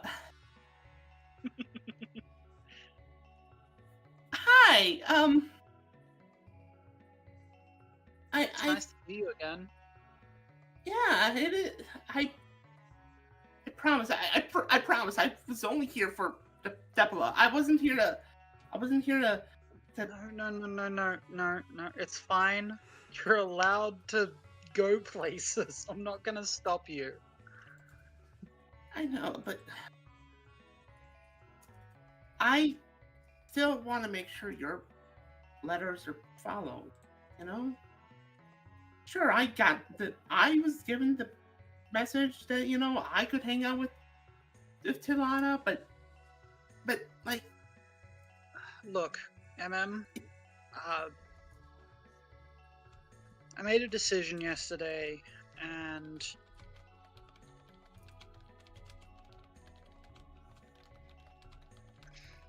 she kind of just like stops herself for a second and is just trying to think through it and going, all right. How do you feel about me liking you the same way I like Tilana? She just kind of is staring up through, slightly through her eyebrows, that kind of like face tilted down, looking up at MM. she blue screens again. There's like a solid pause of 10 seconds. And Canvas goes, I didn't break anything. No, this, you do? I mean, yeah. I'll say it was a little bit of a mistake to do what I did last time we came back here. That was too rushed. I didn't check in with Tilana, and I felt awful immediately after. But it came from a real place. I really do care about you, and I checked in with Tilana, and she's okay with it. So long as you're okay with me also still caring about Tilana the way I do. Of course I care about you caring about Tilana. You two were always dating.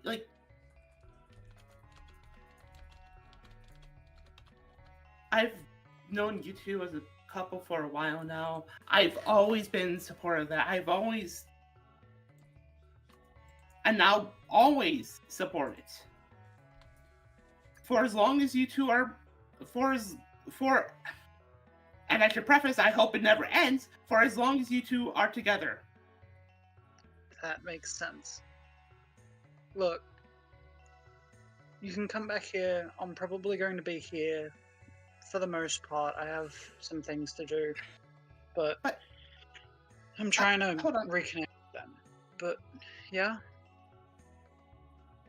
So, Tilana said it was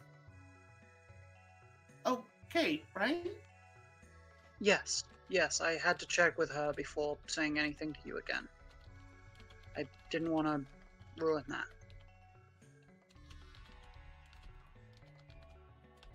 I admittedly left out the kiss, but I kind of alluded to you calling me dear. Yeah, she probably would have slapped me if you told her about the kiss. Yeah. But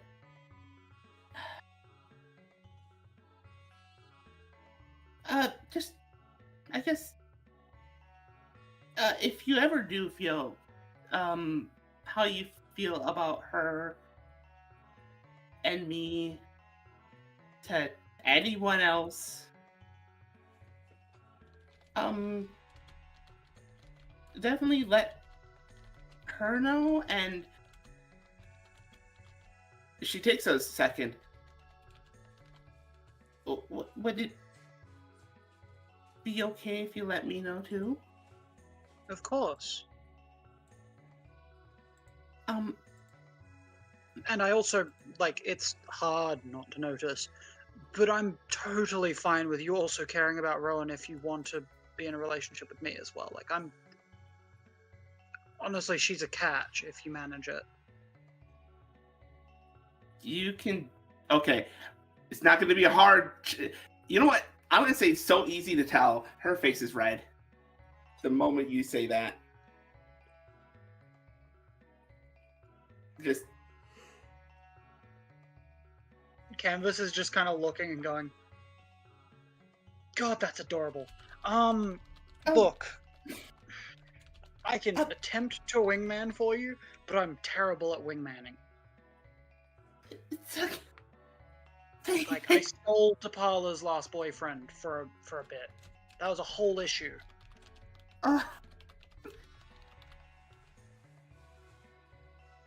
Well, Just, yeah. I'm terrible at wingmanning. I always end up fumbling into getting in the way, so I wouldn't recommend that. Just, well, I guess there's only one other thing to say right now. He tries to maintain composure. That's I'm gonna say that's a 13 if it's a wisdom save.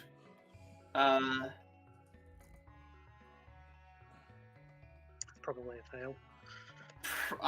Depends on what I'm trying to contest against. My DC, my spell save DC. My DC, which is also pretty fucking high. You know what? I'll say it's a fit.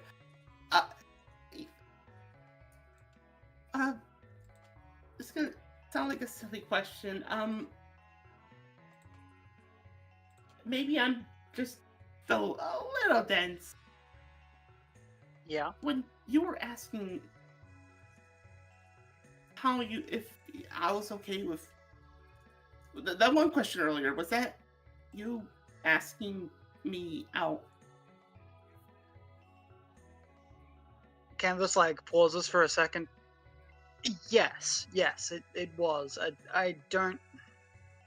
I'm not good at the actual, like, I usually don't instigate. People typically come to me, and that's kind of how I almost fumbled it with Talana as well. I left a note in a book, if you'd believe it.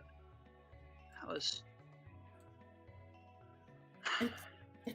It's fine, it's fine. Okay. You don't have to answer immediately. I don't have to. But I want to.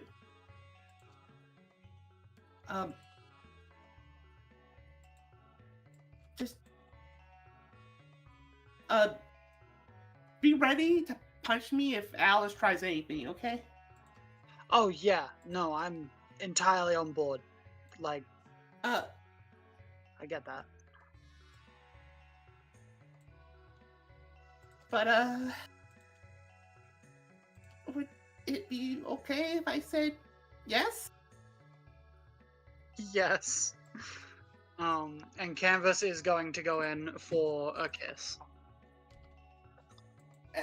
Amy, and MM is going to is going to go ahead and God, I was so nervous. I completely forgot my name. And MM is going to go ahead and definitely like kiss Spoken like a back. true disaster lesbian. We Chip, need art of these May two. I make a funny suggestion? Yeah. Sure.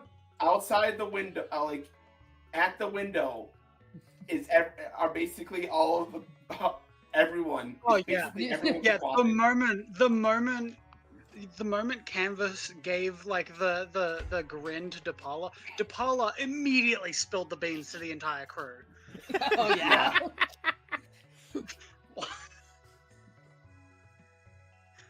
Like, I'm imagining they're all like stacked up against the window here. Yeah, probably. Donkey Kong Beaver is also there watching. Don't ask why. Yeah, I'll just bring him down. The Donkey Kong Beaver Tumbleweed is is also cheering. somewhere there. Yeah, Tumbleweed is somewhere. Malcolm In walks spirit- by. in spirit. Malcolm walks by. Hey, congratulations. What was that? Don't worry about it. And they just go back. They just go back to kissing after that. A second one. This is probably when we hear the like The studio audience, woo! Studio audience has woo! It's just I sense everyone it's- in the Renegades. I sense a disturbance in the force. Yeah, it's like you know what? There's some gay Oh, shit happening on another plane. I can feel it. Okay, so you know what? I'm gonna ask the both of you. Both of you make perceptions. Okay, let's see. What's my prescription? Okay, my 9. prescription. Canvas is not paying attention to anything else. 24.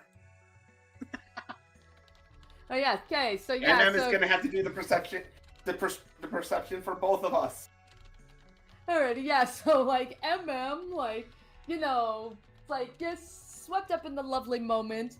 Like, yeah, you're probably the one that hears like, you know, the ooh going on indoors.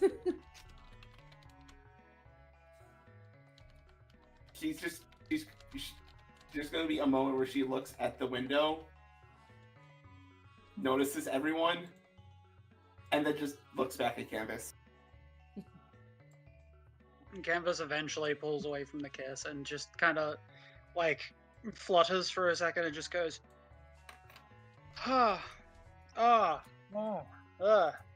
emotions. She's like holding her face and like the hand is weird and like just all right.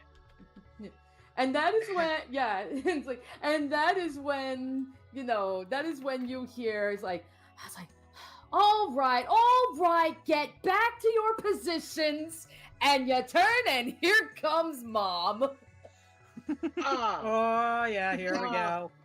And like Canvas like kind of just looks across, eyes completely wide, bright red, and then vanishes as she casts invisibility.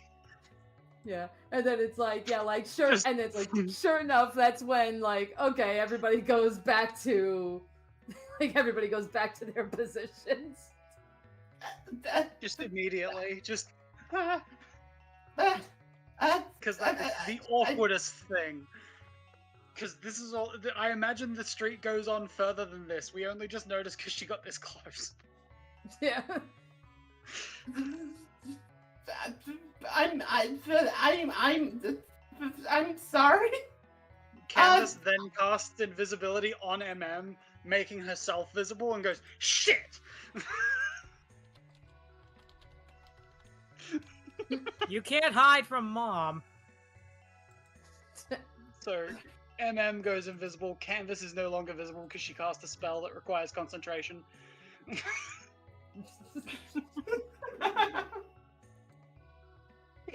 Yeah.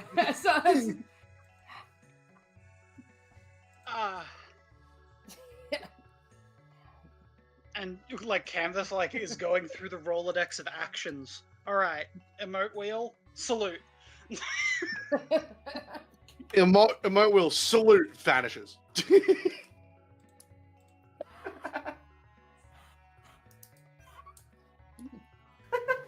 yeah. So it's, yeah. So Kari, she'll just Have just you be- considered ceasing to exist? Yeah. So that's where like. Yeah, that's where it's like, yeah, Kari, she just, as she just approaches, she's like, yeah, she just kind of just shakes her head. Like, even like Ragavan's probably like chuckling.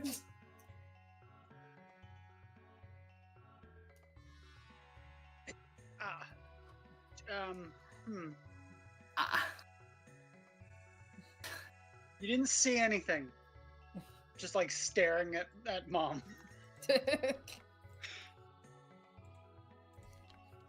Yeah, and that's where she's just like, yeah, and that's where she just kind of looks at you and she's just like, really? You know what? I'm gonna be extra funny. MM is going to cast invisibility on Canvas, causing invisibility to stop acting on herself. Canvas And goes, I was just gonna say, really.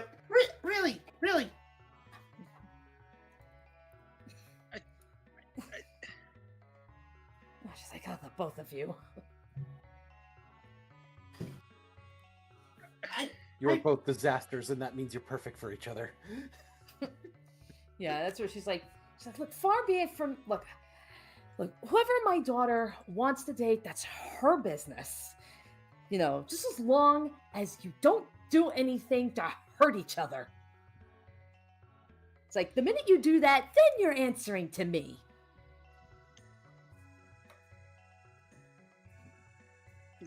You hear something you've never heard from Canvas. Yes, ma'am. Yes, ma'am. Yes.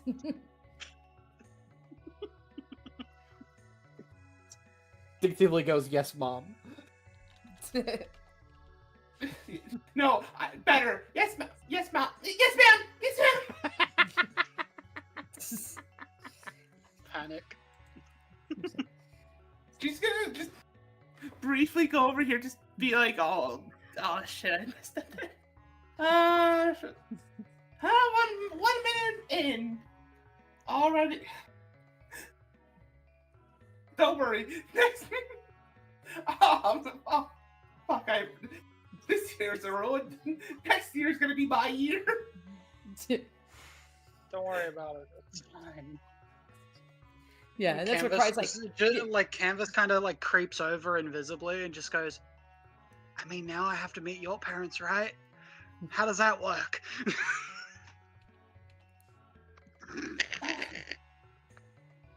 God,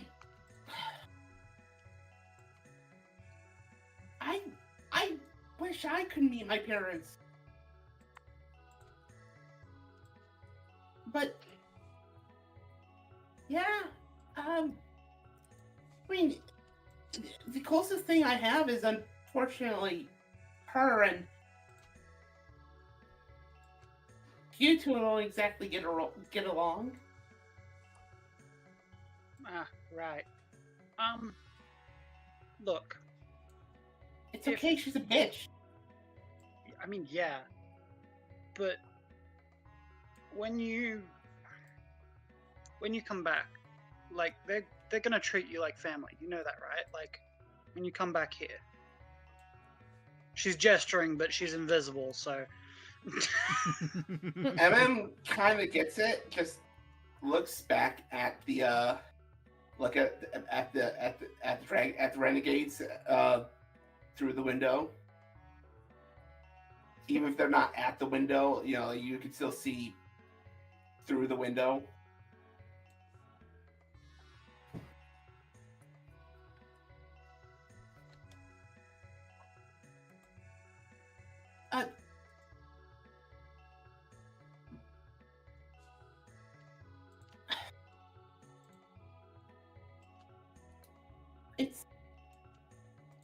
It's been honestly such a long time since I've had a real family. I don't even remember the last time, actually. It's just blame her for it, but like, yeah. we're gonna get it back, alright? Your memories. We're gonna get them back.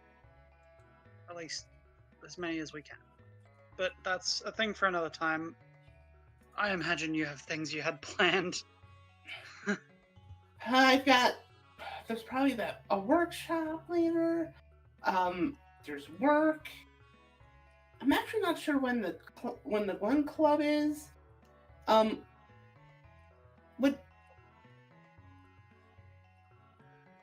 it happens, I could maybe sneak you in to watch, if you want. I don't know if you. Sorry, I blanked. Sneak in to watch what? I like me as B blanked.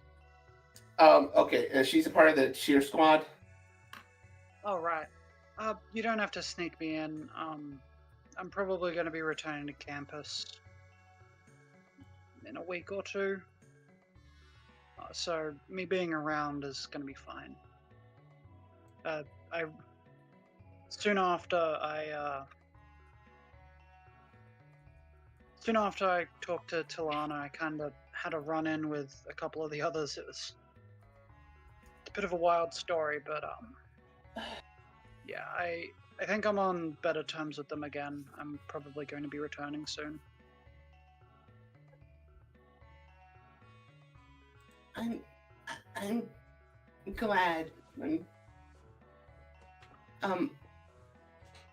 I don't know if do you forgive them too? For the most part, it's not so easy. It's not so clean of a break. I forgive most of them, and seeing how it affected everyone, how earnest they responded, it's hard not to some extent. I understand.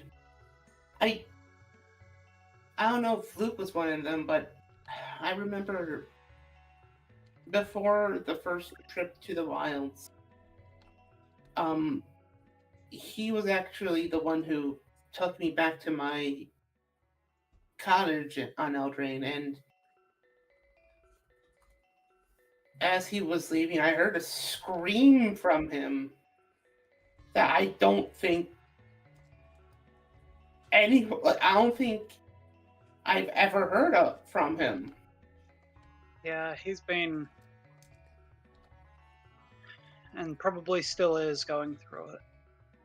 Yeah. As much as I want to say he's fine after the conversation we had, he's definitely not. Oh, he was one of them? Yeah, I was going through, I was checking on everyone and making sure things were okay, and I checked on his lab, and I guess I tripped a sensor because I was running around invisible, and he came and followed me when I left, and yeah. Okay, invisible. Of course, that would be it. Yeah, the spies freaked out. It completely slipped my mind. I was so worried. It's okay. Although it's probably for the better. We cleared a lot of things up. Listen. Some things become. Just because an accident happens doesn't mean that something good can't come out of it.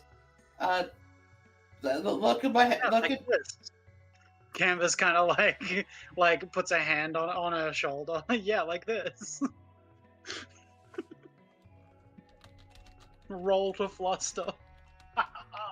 Okay. Fine, I'll roll the buster. I rolled a 2. Is a 2 on the die? Yeah, no. Like, Canvas is deliberately being infuriating. That means you're fucked, boyo.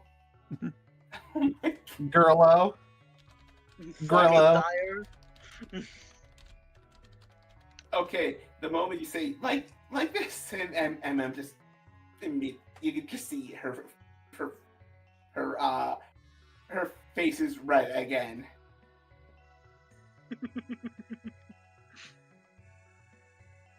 She's going to try and reach for your head. Assumes where it is. Yep.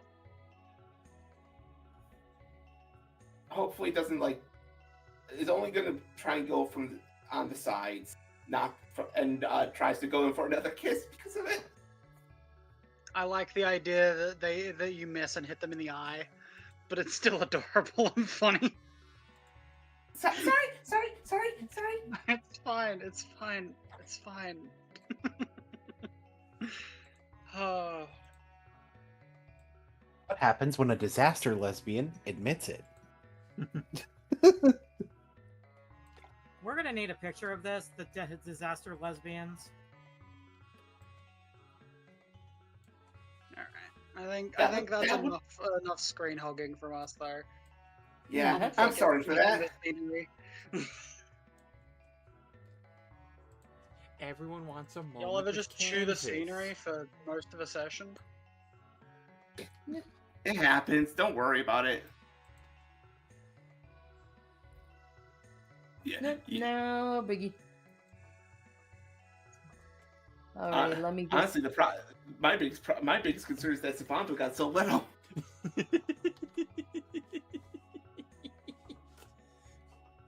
I don't know. Savanto's been watching the entire time. Savanto's one of like a part of the crew. She's one of the. He's currently fine. one of Here the you go. on board. Here you go. Here's Savanto. He's watching the whole time. Yeah, I'd be careful doing anything because there's a non-zero chance Savanto is just watching.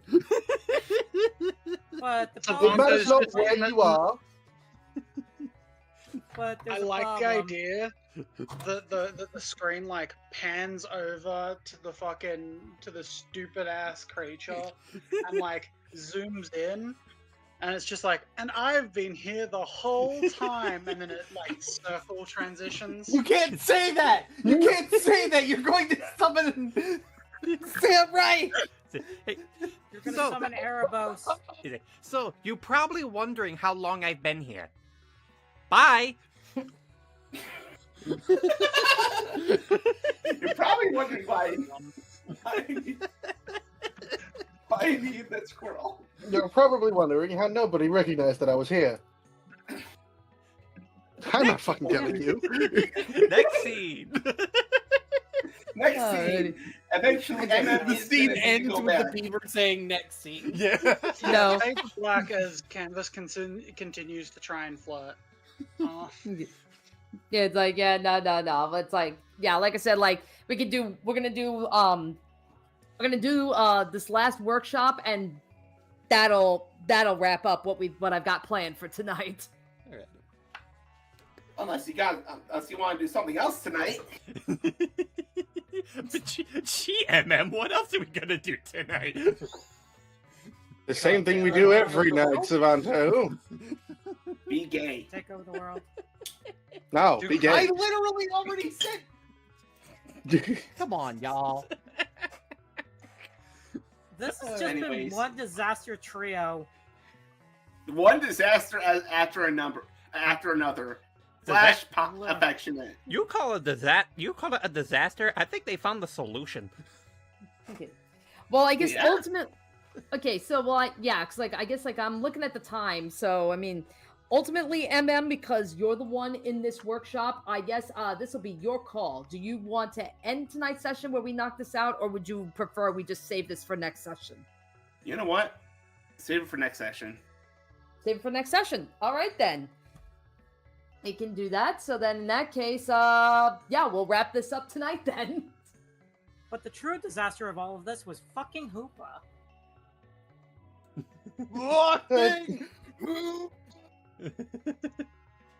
Objection. On the grounds that. Nah. What the fuck you mean, nah? Exactly what I fucking said. Nah. I disagree, but if You you said nuh-uh. Sustained. Gavel, gavel, gavel, gavel. I disagree. I want recess. Sit the fuck down, prosecution. Oh, calling you out there, Boone. Recess. Wait a minute. Recess. Yay! I called for your I'm recess. the judge. I was talking to Savanto. And then Amy So- said calling me out. What? I don't know what you're on about, Amy. I was telling fucking Realm to sit the fuck down. Man, we have too many I court don't cases know going on at anymore. once. Okay. All right. Anywho, so yeah, so clearly, that will be the end of tonight's session. So, join us 2 weeks from now, and we will actually be wrapping up the fall season. Oh, So fuck. we're gonna knock out some of the last things, and that's it. We will be done with fall. Yay! Join No us more Saturday. Join us Saturday for fun Genshin times. Yes, Genshin. Nap quest continues. I will find the perfect place to sleep.